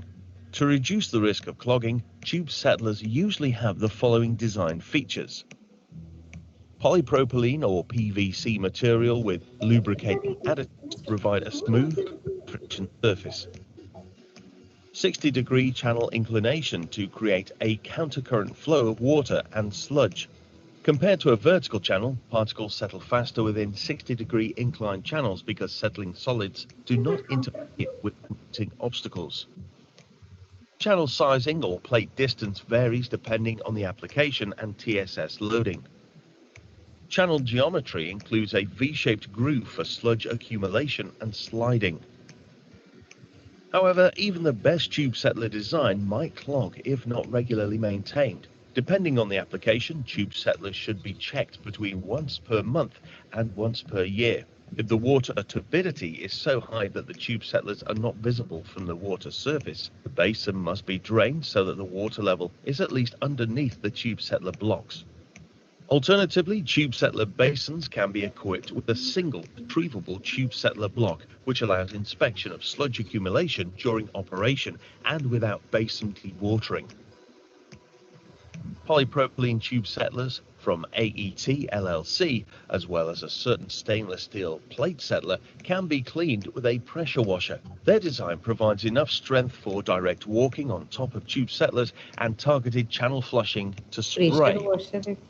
Instead, consisting of sheets require an additional protective walkway to avoid surface damages. Pressure washers might cause surface damage as well. Thin sheet tube settlers should be cleaned with a hose on a more regular basis instead. Thanks for watching, and if you like our 3-minute tutorials, Hello. એ ભાઈએ ભલે લખ્યું તું કાઢી નાખજે એમાં છે ને એનું cleaning કઈ રીતે કરે હા હા બરોબર એમાં એનું ક્લીનિંગ કઈ રીતે કરે તો છે ને આખા ટ્યુબ સેટલર ને પહેલા ખાલી કરી દે એટલે ટ્યુબ્સ ની અંદર જે સ્ટીક થઈ ગયું હોય ને એની સરફેસ ઉપર એને ઉપરથી પ્રેશરાઇઝ્ડ વોટર જેટ આપે, એટલે કોમ્પ્રેસ્ડ એર સાથે પાણી આપે, બરોબર. પાણીની મોટી પાઇપ હોય પણ એ પાઇપમાં સાદું પાણી ના આવતું હોય, પણ કોમ્પ્રેસ્ડ એર વિથ વોટર આવે, એટલે એકદમ આમ હાઈ વેલોસિટી નો જેટ લાગે. અને એ છે ને આ જે ટ્યુબ સેટલરની સરફેસ હોય ને એની ઉપર આપે, એટલે એ જેટના પ્રેશરના કારણે જે બી કન્ટેન્ટ સ્ટીક થયું હોય, ડિપોઝિટ થયું હોય એ નીકળી જાય. બીજું કે ઘણા લાંબા ટાઈમે જો આપણે એને ક્લીન કરીએ ને તો ઘણી વખતે વોટરની અંદર, એટલે ડ્રિંકિંગ વોટરની અંદર ફોસ્ફરસ અને નાઇટ્રોજન હોય. જો એ વોટર નહેરમાંથી આવતું હોય અથવા તો રિવરમાંથી આવતું હોય તો આ તો ઓપન છે, આ વસ્તુ આખી ટ્યુબ્સ બધી ઓપન છે, એટલે લાંબા ટાઈમે છે ને એની અંદર આલ્ગી થઈ જાય, લીલ થઈ જાય, બરોબર. એટલે જો લીલ થઈ જાય ને તો એ જે લીલ છે આલ્ગી એ એની સરફેસની આજુબાજુ જામી જાય. ત્યારે શું કરે, આખું ટ્યુબનું જે બંડલ છે એને બહાર કાઢી દે, એની જગ્યાએ નવું બંડલ ફિટ કરી દે, અને આ જે ટ્યુબનું બંડલ છે એને સનલાઇટની અંદર સૂકવી દે. એટલે જે સનલાઇટની અંદર સૂકવી દે ને એ વખતે જે પેલી લીલ છે એ સુકાઈ જાય, પછી એને ખંખેરી કાઢે. હા, પછી તમે એની ઉપર ચાલો કે એને વાઇબ્રેશન મોશન આપો ને, એની ઉપર લાકડી બી અથડાવો ને તો બી એ નીકળી જશે, બરોબર. એટલે એવું જો બાયોલોજીકલ ઇમ્પ્યોરિટીઝ સ્ટીક થઈ હોય તો પહેલા સનલાઇટની અંદર એને સૂકવી દે અને પછી એની અંદર કોમ્પ્રેસ્ડ એર, ખાલી કોમ્પ્રેસ્ડ એર નો જેટ આપે, બરોબર. એમાં વોટર નો જેટ આપવાની જરૂર નથી તો બી નીકળી. હા મેમ, સોરી મેમ, મને બોલો. મિસઅન્ડરસ્ટેન્ડિંગ થઈ ગઈ એટલે મેં લખી નાખ્યું. ના, એટલે એના વિડીયોમાં બી એવું જ બતાવ્યું છે. હા, એટલે વિડીયોમાં જોયું ને એટલે મેં લખ્યું. હા, કઈ વાંધો નહીં, પણ ટેકનિકલી આવું ના હોય, કારણ કે તો એટલી સ્ટીક થઈ ગઈ હોય ને, એની અંદરનું મટીરિયલ એટલું ચીકણું થઈ ગયું હોય ને, કારણ કે આલ્ગી થઈ હોય, આલ્ગીની ઉપર બેક્ટેરિયલ ગ્રોથ થયો હોય, એની ઉપર પાછું ક્યારેક સસ્પેન્ડેડ સોલિડ્સ નો ગ્રોથ થયો હોય, એટલે એટલું સ્ટીકી હોય કે ઘણી વખતે તો એટલું હાર્ડ થઈ જાય કે તમારે કેમિકલ થી એને વોશ કરવું પડે, બરોબર. કેમિકલ વોશિંગ બી ઘણી વખતે આપવું પડે. ઓકે, સરસ. પછી ચલો આગળ બોલો. મેમ એપ્લિકેશન, હું દ્રષ્ટિ બોલું છું. હા, Drashti application of tube settler 34. Application of tube settler એ રોડ ટ્રીટમેન્ટમાં યુઝ થાય છે, સીવેજ ટ્રીટમેન્ટ અને પ્રાઇમરી એફ્લુએન્ટ ટ્રીટમેન્ટમાં યુઝ થાય છે, અને એવા ઘણા હવે જો અહીંયા એવું લખો, એપ્લિકેશન લખી છે ને ત્યાં લખો drinking water treatment, road treatment નહીં, drinking water treatment. Okay ma'am, road ટ્રીટમેન્ટના જગ્યાએ ડ્રિંકિંગ વોટર ટ્રીટમેન્ટ કરવાનું. હા, okay ma'am. Next slide. Advantages.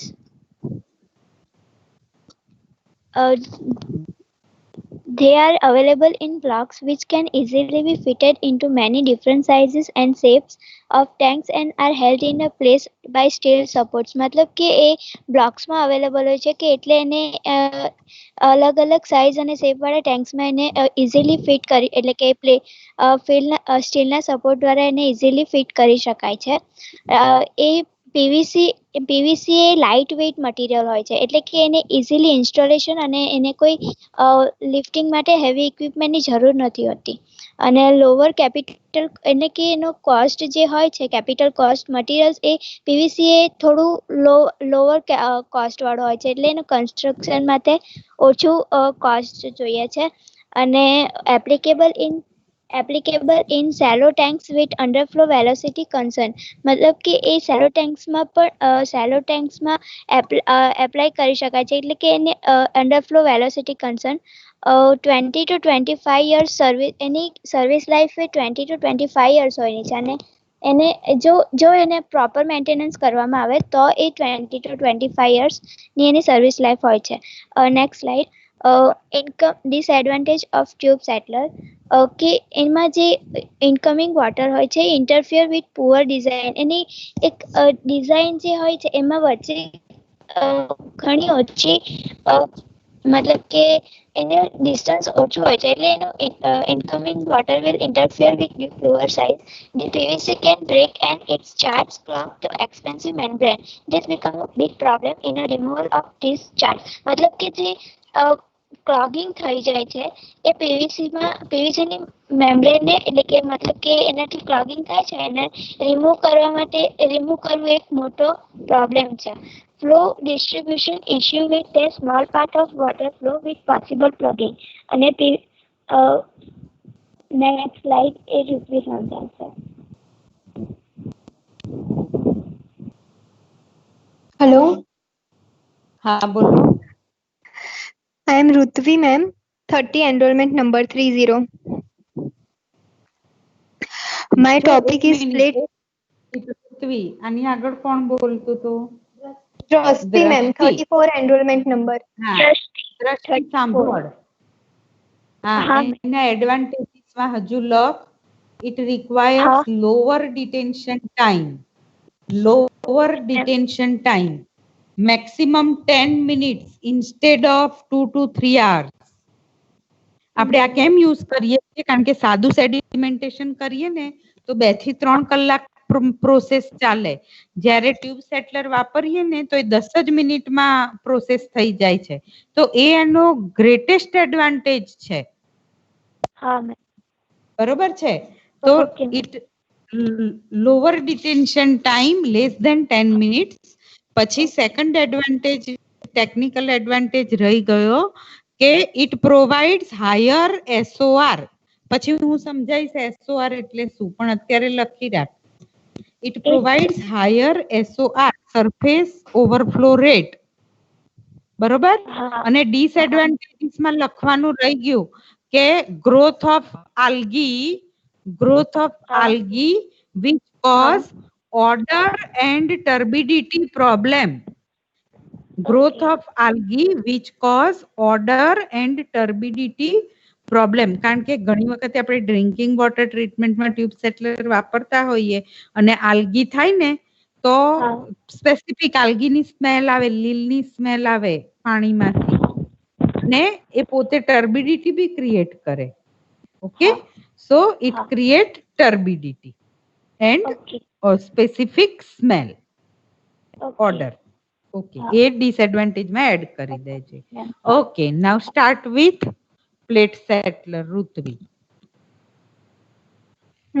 તો જેમ રશ્મિએ તમને સમજાયું કે ટ્યુબ સેટલર ને પ્લેટ સેટલર એ છે શું, તો ટ્યુબ સેટલર અને પ્લેટ સેટલર એક એવું અટેચ છે, એક ઇક્વિપમેન્ટ છે જે અટેચ કરવામાં આવે છે સેડિમેન્ટેશન ટેન્કની અંદર. એડવાન્સ્ડ ઇક્વિપમેન્ટ કહી શકાય છે. શેના માટે? To improve the settling efficiency of particles જલ્દી સેટલ ડાઉન થઈ જાય એના માટે આ બંને ઇક્વિપમેન્ટનો યુઝ કરે છે. પ્લેટ સેટલર અને ટ્યુબ સેટલરના વર્કિંગ પ્રિન્સિપલ તો સેમ જ છે, જેમ રશ્મિએ વિડીયો દેખાયો અને સમજાવ્યું એમ. ખાલી એના મટીરિયલ્સ અલગ છે અને ફંક્શન્સ થોડા અલગ છે. એના material and these equipments are used to solve today's complex water treatment challenges. Tube સેટલરમાં ટ્યુબથી બનેલા હોય છે જે સેટલર જે ઇક્વિપમેન્ટ હોય છે, એવી રીતે પ્લેટ સેટલરમાં જેમ તમને દેખાય છે આકૃતિમાં એમ ઇક્વિપમેન્ટ જે હોય છે એ સ્ટેનલેસ સ્ટીલથી બનેલા હોય છે. એટલે ફ્રેમ હોય ને, એક ફ્રેમ બનાવી દે અને ફ્રેમની અંદર આખી પ્લેટ્સ જ મૂકી દે. બરોબર. હવે જુઓ તમે અહીંયા જે પ્લેટ્સ મૂકી છે ને એ ફ્લેટ પ્લેટ છે, એટલે સીધી પ્લેટ્સ છે પતરાની. બરોબર. પણ એની જગ્યાએ હવે આપણે લોખંડના પતરા કેવા આવે છે આમ શેપના, વેવ શેપના. એવા વેવ શેપ એક પતરું ઊંધું રાખે અને બીજું પતરું એની ઉપર સીધું મૂકે એટલે બે વેવ શેપથી એક ટ્યુબ જેવું હોલ બની જાય. જો આ બે પ્લેટ મૂકી છે ને તો એમાં પતરાની એક પ્લેટ ઓલું વેવ ટાઈપના પતરા નથી આવતા એવું મૂકે અને બીજી પ્લેટ એના પછીની પ્લેટ ઊંધી મૂકે એટલે બે જે વેવના ભાગ છે ને એ નજીક આવી જાય એટલે એક હોલ જેવું બની જાય અને એ જે હોલ છે ને એ ભલે હોય પ્લેટ સેટલર પણ એ ટ્યુબ સેટલર તરીકે કામ કરે, એક આખું હોલ બની જશે બે વેવ્સ ભેગા થઈને. ખ્યાલ આવે છે? હા મેમ. હા ચલો આગળ તમે કદાચ જો સમજાયું હોય તો ચલો. હા તો એમાં જેમ ટ્યુબ સેટલરમાં કેવું હતું કે એનું એંગલ 45 ડિગ્રી ટુ 60 ડિગ્રીની વચ્ચે ઇન્ક્લિનેશન પ્લેટ રાખી હતી, એવી જ રીતે આની અંદર 55 ટુ 60 ડિગ્રીની ઇન્ક્લિનેશન રાખવામાં આવે છે, એંગલ રાખીને બધી પ્લેટ્સને ગોઠવવામાં આવે છે. જે બે પ્લેટ્સ વચ્ચેનું જે ડિસ્ટન્સ હોય છે ને 1 to 2 ઇંચ જેટલું લઈ શકાય છે. એન્ડ ટ્યુબ સેટલર કરતા પ્લેટ સેટલરનું બેઝિન જે એરિયા રિક્વાયર્ડ હોય છે ને એ સ્મોલર બેઝિન રિક્વાયર્ડ હોય છે, સ્મોલ એરિયા રિક્વાયર્ડ હોય છે ટ્યુબ સેટલર કરતા. એન્ડ કેપેસિટી ઇન્ક્રીઝ કરે છે સેટલિંગ વેલોસિટીની જેમ કીધું એમ. અને આ ઇક્વિપમેન્ટ એ રીતે ડિઝાઇન કરવામાં આવે છે કે inside the plate settler flow distributed evenly at constant velocity across entire plate surface. Evenly flow distribute થાય છે એન્ડ અંદર પછી એની મિકેનિઝમ થાય છે. હવે સેડિમેન્ટેશન plate settlers system provide a high concentration of settling surface area for each square foot of a basin area. By limiting the vertical distance, higher loading rates are achieved by maintaining excellent clarified water quality. એટલે આમાં કેવું હોય છે કે આપણે કોઈ vertical tube લીધી તો ટ્યુબની અંદર વોટર અને સેન્ડ નાખી તો સેન્ડના પાર્ટિકલ્સ છે એ જ્યારે ટ્યુબની અંદર સેટલ થશે તો બધાને ઇક્વલ ટાઈમ લાગશે અને થોડો વધારે ટાઈમ લાગશે જે સરફેસ છે સોલિડ સરફેસ એને ટચ કરવામાં. જ્યારે હવે એ જ ટ્યુબને આપણી ઇન્ક્લિનેશન થોડી વાળી દઈએ વર્ટિકલ તો એનું જે ડિસ્ટન્સ છે જે સોલિડને ટ્રાવેલ્સ કરવાનું હોય છે એને ઓછું થઈ જાય છે. એટલે સોલિડ સરફેસને જે બધા પાર્ટિકલ્સ હોય છે બહુ જલ્દી ટચ કરે છે એટલે સેટલિંગ ટાઈમ એમનો જે હોય છે એ ઘટી જાય છે. એટલા માટે આ લોકોની વર્ટિકલ એટલે ખાલી 10 જ મિનિટમાં સેટલ થઈ જાય. હા બહુ જ ઓછો ટાઈમ થાય છે એટલા માટે જે આ જે ઇન્ક્લિનેશન આ લોકોને પ્રોવાઈડ કર્યું છે. In inclined settler, particles reach to the solid surface faster. આ સ્લાઇડ બદલાતી નથી, તમને બધાને બદલાયેલી દેખાય છે? મેમ આ જ સ્લાઇડ છે, હું સમજાવું છું. હા બરોબર છે ચલો. એટલે આમાં કેવું હોય છે કે સેટલિંગ આપણે ક્યારે કહી શકીએ કે કોઈ પણ પાર્ટિકલ સેટલ થાય છે કે જ્યારે પાર્ટિકલ કોઈ સોલિડ સરફેસને ટચ કરે ને એને હિટ કરે ત્યારે એવું કહેવાય કે સેટલ થવાનું સ્ટાર્ટ થાય છે. તો ઇન્ક્લિનેશનમાં જે પાર્ટિકલ્સ હોય છે એ જેવા પણ સોલિડ સરફેસને ટચ કરે છે એવું જ એ લોકોનું ગ્રુપઅપ થવાનું સ્ટાર્ટ થઈ જાય છે. બધા જ ગ્રુપઅપ થાય છે. એન્ડ આપણને એ વસ્તુ તો ખબર છે કે આપણે કોઈ બી વસ્તુ ગ્રુપમાં કરીએ ને તો એ વસ્તુ હંમેશા વધારે એફિશિયન્સી આપે ને વધારે સારી થાય છે. એ જ રૂલ છે ને પાર્ટિકલ્સમાં બી યુઝ થાય છે કે પાર્ટિકલ્સ જ્યારે ટ્યુબની અંદર એ લોકો જેવા એર સરફેસ ઉપર ટચ કરે છે એવા ગ્રુપઅપ થાય છે અને ગ્રુપઅપ થાય છે એટલે એમની મુવમેન્ટ વધી જાય છે, વધારે ફાસ્ટ મૂવ કરે છે. એટલે વધારે ફાસ્ટ મુવમેન્ટના લીધે એ લોકોનું સેટલિંગ વધારે સારી રીતે થાય છે. એટલા માટે એ ઇન્ક્લિનેશન આપવામાં આવે છે. એન્ડ હવે જે એલેન હેઝને કોન્સેપ્ટ આપ્યો હતો કે જેવું સરફેસ એરિયા વધારો ને એટલે તમારું સેટલિંગ વધારે સારું થાય પાર્ટિકલનું. 1904માં એલેન હેઝને એ કીધું હતું કે એક ઇક્વેશન છે કે VS is greater than QA.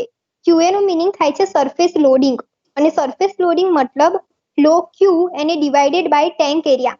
એટલે કે જ્યારે સેટલિંગ વેલોસિટી છે ને જે પાર્ટિકલ્સની એ વધારે હોવી જોઈએ સરફેસ લોડિંગ કરતા. અને આપણે એને એવું બી કીધું કે હવે વેલોસિટી બી ચેન્જ ના કરી શકાય ને ફ્લો ક્યુ તો ચેન્જ કરી શકાય નહીં, પણ આપણે ટેન્ક એરિયા તો ચેન્જ કરી શકીએ છીએ, સરફેસ એરિયાને તો વધારી શકીએ છીએ. તો આ કોન્સેપ્ટ એક સરફેસ એરિયાને વધારવા માટેનો છે કે સરફેસ એરિયા આપણે વધારીશું તો સરફેસ લોડિંગ QA એ ઘટી જશે અને ઇન્ક્રીઝ થશે સેટલિંગ પરફોર્મન્સ. અને ઇટ મીન્સ કે decrease the depth and increase the surface area. આની અંદર છે ને ડેપ્થ પણ હાઇટ પણ મેઝર કરવી પડે છે. જ્યારે કોઈ ટેન્ક હોય છે એ ટેન્કની અંદર ઇન્ક્લાઇન્ડમાં પ્લેટ્સ લગાડેલી હોય છે ને તો એ પ્રોપર હાઇટ એની જે નીચે સ્ક્રેપર્સ હોય છે ત્યાંથી પ્રોપર હાઇટ નક્કી કરી હોય છે ત્યાં જ લગાડવા પડે છે. જો હાઇટ ઊંચી કાં તો નીચી થાય છે તો એફિશિયન્સીમાં પ્રોબ્લેમ એટલે એફિશિયન્સી એની ઘટી જાય છે. એ રીતનું કીધું છે. મહર્ષિ સ્ટોક્સ લો વાળી સ્લાઇડ કરને.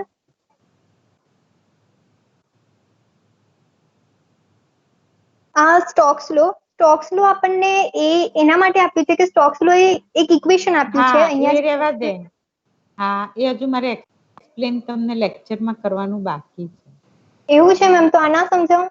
હા આ ના સમજાય, આ અત્યારે કોઈ સમજણ નહીં પડે. ઓકે મેમ, વાંધો નહીં. તો મહર્ષિ ઉપરની સ્લાઇડ કરી દે ફરીથી. What is horizontal projection? હજુ ઉપરની બોડી ફર્સ્ટ સ્લાઇડ હતી ને, what is horizontal projected area.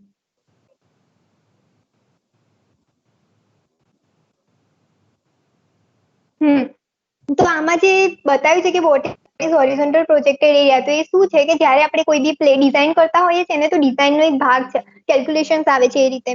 તો એમાં કેવું હોય છે કે પ્લેટ્સને 55 ડિગ્રીઝ ઇન્ક્લિનેશનમાં લગાડી છે ને, તો એનું પ્રોજેક્શન હોરિઝોન્ટલી આપણે મેળવવાનું હોય છે કે કોઈ પણ આ જે ઇન્ક્લાઇન પ્લેટ સેટલર્સ છે તો એના માટે કુલ કેટલો એરિયા રિક્વાયર્ડ થશે, તે આખો એરિયા કેટલો રિક્વાયર્ડ છે, એના માટે આ હોરિઝોન્ટલ પ્રોજેક્શન મેઇનલી આપણે કરવું જ પડે છે. Sizing based on total projected plate area is equal to sum of the projected area in horizontal direction, એને મલ્ટીપ્લાય કરવાનું હોય છે ટોટલ અમાઉન્ટ ઓફ ચેનલ કેટલી છે એન્ડ એને આપણે કેટલી ડિગ્રી આપણે એને ઇન્ક્લાઇન કરી છે એને આખું સમઅપ કરીને પછી શોધવાનું, આખું એરિયા નક્કી કરવામાં આવે છે.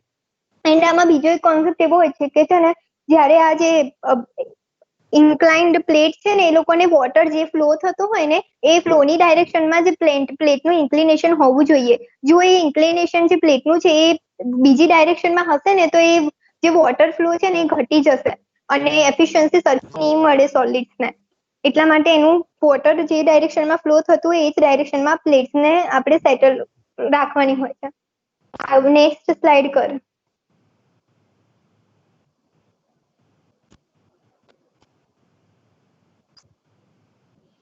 પેરેલલ ફ્લો ને એ ફ્લો વાળી સ્લાઇડ કર.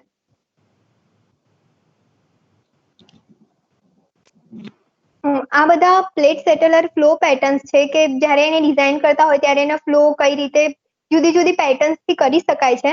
કે inclined settling systems are generally constructed for use of a three ways with respect to the direction of a fluid, fluidની direction and the direction of particle sedimentation. પાર્ટિકલના સેડિમેન્ટેશનની direction પરથી આ નક્કી કર્યા છે આટલા ફ્લોઝ. તો ફર્સ્ટ આપણે સમજીએ કાઉન્ટર કરંટ ફ્લો. તો મોસ્ટ ઓફ જે બી ઇન્સ્ટ્રુમેન્ટ ઇક્વિપમેન્ટ જ્યારે બને છે ને, ત્યારે આ counter current flows design use કરવામાં આવે છે, એનો જ યુઝ કરવામાં આવે છે. કાઉન્ટર કરંટ સેટલિંગમાં કેવું હોય કે જે વોટર હોય છે ને, બોટમથી આપણે પાસ કરવાનું હોય છે. એટલે જેમ જેમ તમને વિડીયોમાં અમને દેખાય વોટર ઉપર જશે એટલે સ્લજ છે એ સ્લોપના લીધે નીચે આવી જશે બધો જ, એટલે સ્લજની ડાયરેક્શન નીચે થશે અને જે ઇન્ફ્લુએન્ટ એડ કર્યું છે એ બહાર નીકળી જશે, એફ્લુએન્ટ એ બહાર નીકળી જશે. તો એટલા માટે બંનેની વોટર એન્ડ સ્લજ બંનેની ડાયરેક્શન ઓપોઝિટ હશે, તો એને આપણે કાઉન્ટર કરંટ ફ્લો કહી શકાય છે. પછી બીજો પેરેલલ ફ્લો. પેરેલલ ફ્લો અને કો કરંટ ફ્લો પણ કહેવામાં આવે છે. એમાં વોટર અને સ્લજ બંનેની ડાયરેક્શન સેમ હોય છે. વોટર એન્ડ સ્લજ એ બંનેને અબો એટલે ઉપરથી પાસ કરવામાં આવે છે ઇન્ફ્લુએન્ટને, એને કો કરંટ કહેવાય છે. પણ એ પ્લેટ્સમાં એવું હોય છે કે એ લોકોનું જે ઇન્ક્લિનેશન થાય છે ને એંગલ, એ રિડ્યુસ્ડ કરવામાં આવે છે 30 to 40 ડિગ્રી જેટલું. એંગલ આપણે રિડ્યુસ્ડ કરીશું એટલે સેટલિંગ હોરિઝોન્ટલ પ્રોજેક્શન એરિયા જે હતો એ ઇન્ક્રીઝ થઈ જશે. હોરિઝોન્ટલ એરિયા એ ઇન્ક્રીઝ થશે, એ સરફેસ એરિયા, એટલે એફિશિયન્સી પણ ઇમ્પ્રુવડ થશે. હવે જે થર્ડ નંબરનો ફ્લો છે semi cross flow. Semi cross ફ્લોમાં એવું હોય છે કે ઇન્ફ્લુએન્ટ જે એડ કરવાનું હોય છે, આમાં દેખાય જ છે એમ ક્રોસ વોટરને એડ કરવાનું હોય છે ઇન્ફ્લુએન્ટને. પ્લસ એઝ વેલ બોટમ પર એકઠું થાય છે, ત્યાં આવી જાય છે બોટમ પર અને પછી વોટર છે એ પાસ થઈ જાય છે ક્રોસમાં અને બહાર નીકળી જાય છે. પછી આવે છે cross flow direction. Cross flow direction જે છે એ તો બહુ ઓછું યુઝ કરવામાં આવે છે બીકોઝ એમાં પુઅર હાઇડ્રોલિક કન્ડિશનના લીધે એમાં જે વોટર પાસ કરવાનું હોય છે એ હોરિઝોન્ટલી પાસ કરવાનું હોય છે અને જે સ્લજ હોય છે એ સ્લીપ ડાઉન થઈ જશે અને એકઠું થઈ જશે. બસ આ 4 રીતે આપણે પેટર્ન હતી પ્લેટ કઈ રીતે સેટ કરવી એ કરી શકાય છે. હવે આના આગળ એડવાન્ટેજીસ, ડિસએડવાન્ટેજીસ ને એપ્લિકેશન્સ એ જાગૃતિ સમજાવશે.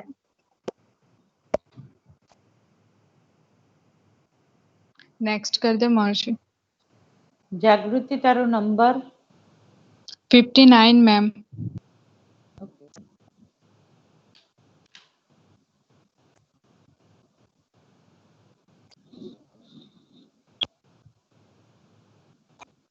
જે પ્લેટ્સ હોય છે એ સ્ટેનલેસ સ્ટીલની બનેલી હોય છે એટલે વધારે ડ્યુરેબલ હોય છે એનો જે મેન્ટેનન્સ કોસ્ટ હોય છે એડવાન્ટેજીસ બોલું છું એનો જે મેન્ટેનન્સ કોસ્ટ હોય છે એ પણ લો હોય છે અને ઇન્સ્ટોલ પણ જલ્દી થઈ જાય છે એની ઇન્સ્ટોલેશન પ્રોસિજર બી એટલી કોમ્પ્લિકેટેડ હોતી નથી એની જે મટીરિયલ હોય છે કન્સ્ટ્રક્શન એ ટ્યુબ સેટલર કરતા વધારે લાઈફ હોય છે પ્લેટ સેટલરની ડ્યુરેબલ પ્લેટ્સ હોય છે જે સ્ટેનલેસ સ્ટીલ ફ્રેમમાં મૂકે જેથી ઇન્સ્ટોલેશન ઇઝી થઈ જાય છે નેક્સ્ટ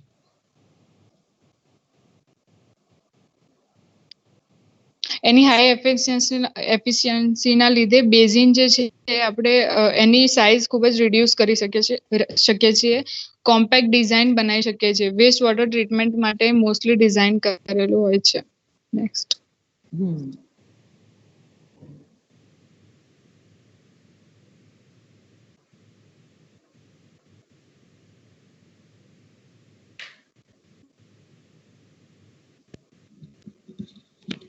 ડિસએડવાન્ટેજીસ છે કે જ્યારે તમે એને ઇન્સ્ટોલ કરો ત્યારે તમારે એક પર્ટિક્યુલર હાઇટથી ઓબ્ઝર્વ કરવું પડે તો એ ખૂબ જ મતલબ ટાયરસમ થઈ શકે છે ઇનિશિયલ કોસ્ટ છે એ થોડા હાઈ હોય છે એક્સપેન્સિવ મટીરિયલ ખરીદવું પડે છે કન્સ્ટ્રક્શન ક્લેરિફાયરના કન્સ્ટ્રક્શન માટે કેપિટલ કોસ્ટ પણ વધારે હોય છે higher installation cost due to required heavy lifting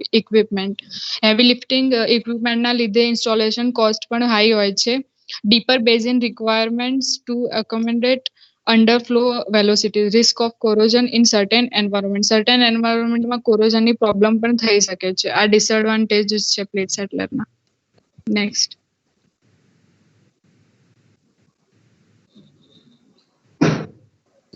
applications છે પોર્ટેબલ વોટર ટ્રીટમેન્ટમાં યુઝ થાય છે પ્રોસેસ વોટર ટ્રીટમેન્ટ ફિલ્ટર અને membrane treatment filter backwash clarification ground water metal removal industrial application ground water રિમૂવલમાં પછી ઇન્ડસ્ટ્રીયલ વોટર ટ્રીટમેન્ટમાં sedimentation basin retrofits municipal waste water treatment પ્રોસેસીસમાં અને સરફેસ વોટર ક્લેરિફિકેશનમાં યુઝ થાય છે થેન્ક યુ મેમ પૃથ્વી બોલું છું મેમ એકચ્યુઅલી છે ને મને બી પેલો ક્વેશ્ચન હતો જે રશ્મિએ બતાવ્યું ને બીકોઝ મેં બી છે ને બે વિડીયોમાં એવું જોયું હતું કે એ લોકો એવું કહે છે આ લોકો જે લોકો બનાવે છે ને આ પ્લેટ એટી ને બધા તો એમાં એ લોકો એવું કહે છે કે છે ને અમારી પ્લેટ્સ એવી છે કે તમે લોકો ઉપર ચાલીને પણ એ લોકો આને પ્રેશરાઇઝ વોટર હોય ને બહુ જ પ્રેશર વાળું વોટર હોય છે એનાથી તમે લોકો ક્લીન કરી શકો એટલે મેમ મને બી કન્ફ્યુઝન થયું કે આઈ મીન આ રીતનું નથી હોતું સાચે કારણ કે 2-3 વિડીયોમાં મેં જોયું કોમ્પ્રેસ એટલે હોય પણ ટેકનિકલી એ રીતે ચાલીને ના કરે કોઈ ટ્યુબ ઉપર ઓછું ચાલવા જાય એ તો છે પણ એ લોકો કંપનીએ લખ્યું હશે કે તમે આટલું ઇઝીલી બી એને રિમૂવ કરી શકો છો પણ એકચ્યુઅલી ઇઝીલી રિમૂવ આપણે પીવીસી ની ટ્યુબ ઉપર માણસ ચાલવા જાય ના મેમ પીવીસી નહીં સ્ટેનલેસ સ્ટીલ કોઈ એ લોકો એવું મટીરિયલ યુઝ કરે છે કે જેનાથી તમે જો ટ્યુબ હોય જે ટ્યુબ્સ હોય છે ને એ પીવીસી ની અથવા તો એફઆરપી ની હોય છે પણ જે પ્લેટ્સ હોય છે ને પ્લેટ સેટલર ની પ્લેટ સ્ટેનલેસ સ્ટીલ ની હોય છે હા એટલે પ્લેટ એની હોય છે ની મોંઘી પડે હા એટલે એનું કોસ્ટિંગ વધી જાય છે પણ જે લોકો બનાવે છે ને પ્લેટ્સ ની જ વાત કરું છું કે પ્લેટ્સ એ લોકો સ્ટેનલેસ સ્ટીલ થી બનાવે છે કશું નથી હોતું પ્લેટમાં તો શું આવલા પતરા જ હોય છે કોટિંગ કરેલા આપણે ઉપર નળિયાની બદલે પતરા નથી નાખતા એવા જ પતરા પણ એને કોટિંગ કરેલું હોય એટલે કાટ ના લાગે એ જ વસ્તુ નાખેલી હોય છે અને જરા બી તમને ચોકિંગ આવે એટલે એક પતરું કાઢીને એની જગ્યાએ નવું પતરું નાખી દેવાનું પતરામાં તો ચોકિંગ થતું જ નથી ચોકિંગ થાય ચોકિંગ નો પ્રોબ્લેમ ટ્યુબ સેટલર માં આવે છે ઓકે મેમ સમજી ગયા ચોકિંગ નો પ્રોબ્લેમ ખાલી ટ્યુબ સેટલર માં આવે પતરા ઉપર તો શું ચોકિંગ થાય અને ચોકિંગ થાય તો પ્રેશરાઇઝ્ડ પાણી નહીં ખાલી પાણીની ટ્યુબ ફેરવી દો ને તોય નીકળી જાય હા એટલે એ રીતનું જ કંઈક હતું મેમ હા એટલે કદાચ કોઈ કંપની એવું બતાવ્યું હશે કે આને ક્લીન કરવું આટલું ઈઝી છે પણ એકચ્યુઅલી એવી પ્લેટ ટ્યુબ સેટલર ઉપર તો ચાલીએ તો બિચારી 1 મીટરની ટ્યુબનું બંડલ હોય દબાઈ જાય આપણા વજનથી. હા એ તો મેમ પીવીસી હોય એટલે એવું જ થાય ને. હા બરોબર. બાકી મેમ બરોબર ઓકે મેમ થેન્ક મેમ. હા કોણ બોલે છે? મેમ તમે એડવાન્ટેજમાં કીધું કે દ્રષ્ટિ બોલું છું મેમ. હા બોલો. મેમ તમે એડવાન્ટેજમાં કીધું ઇટ પ્રોવાઈડ હાયર એસઓઆર પછી શું? હા it provides higher SOR and હા પછી લખો it provides lower detention time લખ્યું less મેમ હા than less less than than 10 10 minute. minutes હા અને instead of ડિસએડવાન્ટેજમાં હા more than instead 2 hours. More than 2 કલાક વધારે more ઓકે than 2 hours. 2 કલાકથી વધારે જોઈએ નોર્મલ જ્યારે તમે આ પ્લેટ કે એવું ના નાખ્યું હા હોય ને ત્યારે હા પણ ઓકે અહીંયા 10 જ મિનિટમાં થઈ જાય છે. ઓકે અને મેમ ગ્રોથ ઓફ આલ્ગી પછી શું? શું હા ડિસએડવાન્ટેજ ડિસએડવાન્ટેજીસમાં ને હા હા due to growth of algae હા it creates it specific smell હા હા and odor specific smell and turbidity ટર્બિડિટી in હા treated water. ઓકે બરોબર હા હા. Okay thank you. આપ છે આપણે અમદાવાદ મ્યુનિસિપલ કોર્પોરેશનના એક પ્લાન્ટમાં જ ટ્યુબ સેટલર નાખેલા છે. આપણે વૈષ્ણવદેવી મંદિર છે ને એની સામે જાસપુર ગામ છે. વૈષ્ણવદેવી મંદિરની સામે જાસપુર ગામ છે. ત્યાં જે ઔડાનું વોટર ટ્રીટમેન્ટ પ્લાન્ટ છે ને ત્યાં પ્લેટ સેટલર નાખેલા છે. ક્યારેક જોવા લઈ જઈશું તમને. Okay? Okay Okay. Ma'am. Now you can do. Okay, very good presentation, both group. Next presentation will be at next Monday in PCTT lab, same time. Group number 3 and group number 4. Just check your WhatsApp group. I already messaged you. અને તમારા લોકોનો topic તમને લોકોને ખબર છે કે group number 3 અને group number 4 ના કયા ટોપિક છે પણ મેક શ્યોર ફ્રાઈડે પહેલા અમને લોકોને તમારું ડ્રાફ્ટ પીપીટી સેન્ડ કરી દેજો. સો ઇઝ ધેર એની ચેન્જીસ તમે તમને લોકોને સેન્ડ કરીને ફરીથી તમે કરેક્શન કરી શકો. Okay everyone. Hello. Yes ma'am. Okay group number 3 ને ગ્રુપ નંબર 4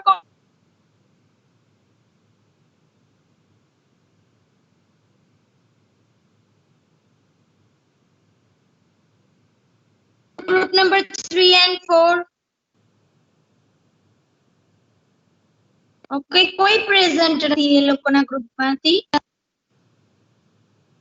મેમ હું કહી દઈશ. Okay fine. ઓકે અને યુ મેમ કેન તમે જે એક લિસ્ટ મોકલી હતી ને એમાં થોડુંક બ્લર છે બધું. તમે જે લિસ્ટ મેમ તમે જે લિસ્ટ મોકલી હતી ને એમાં થોડાક બે ફોટો બ્લર છે તો એક વખત ફરી સેન્ડ કરજો ને એ વાળો ફોટો.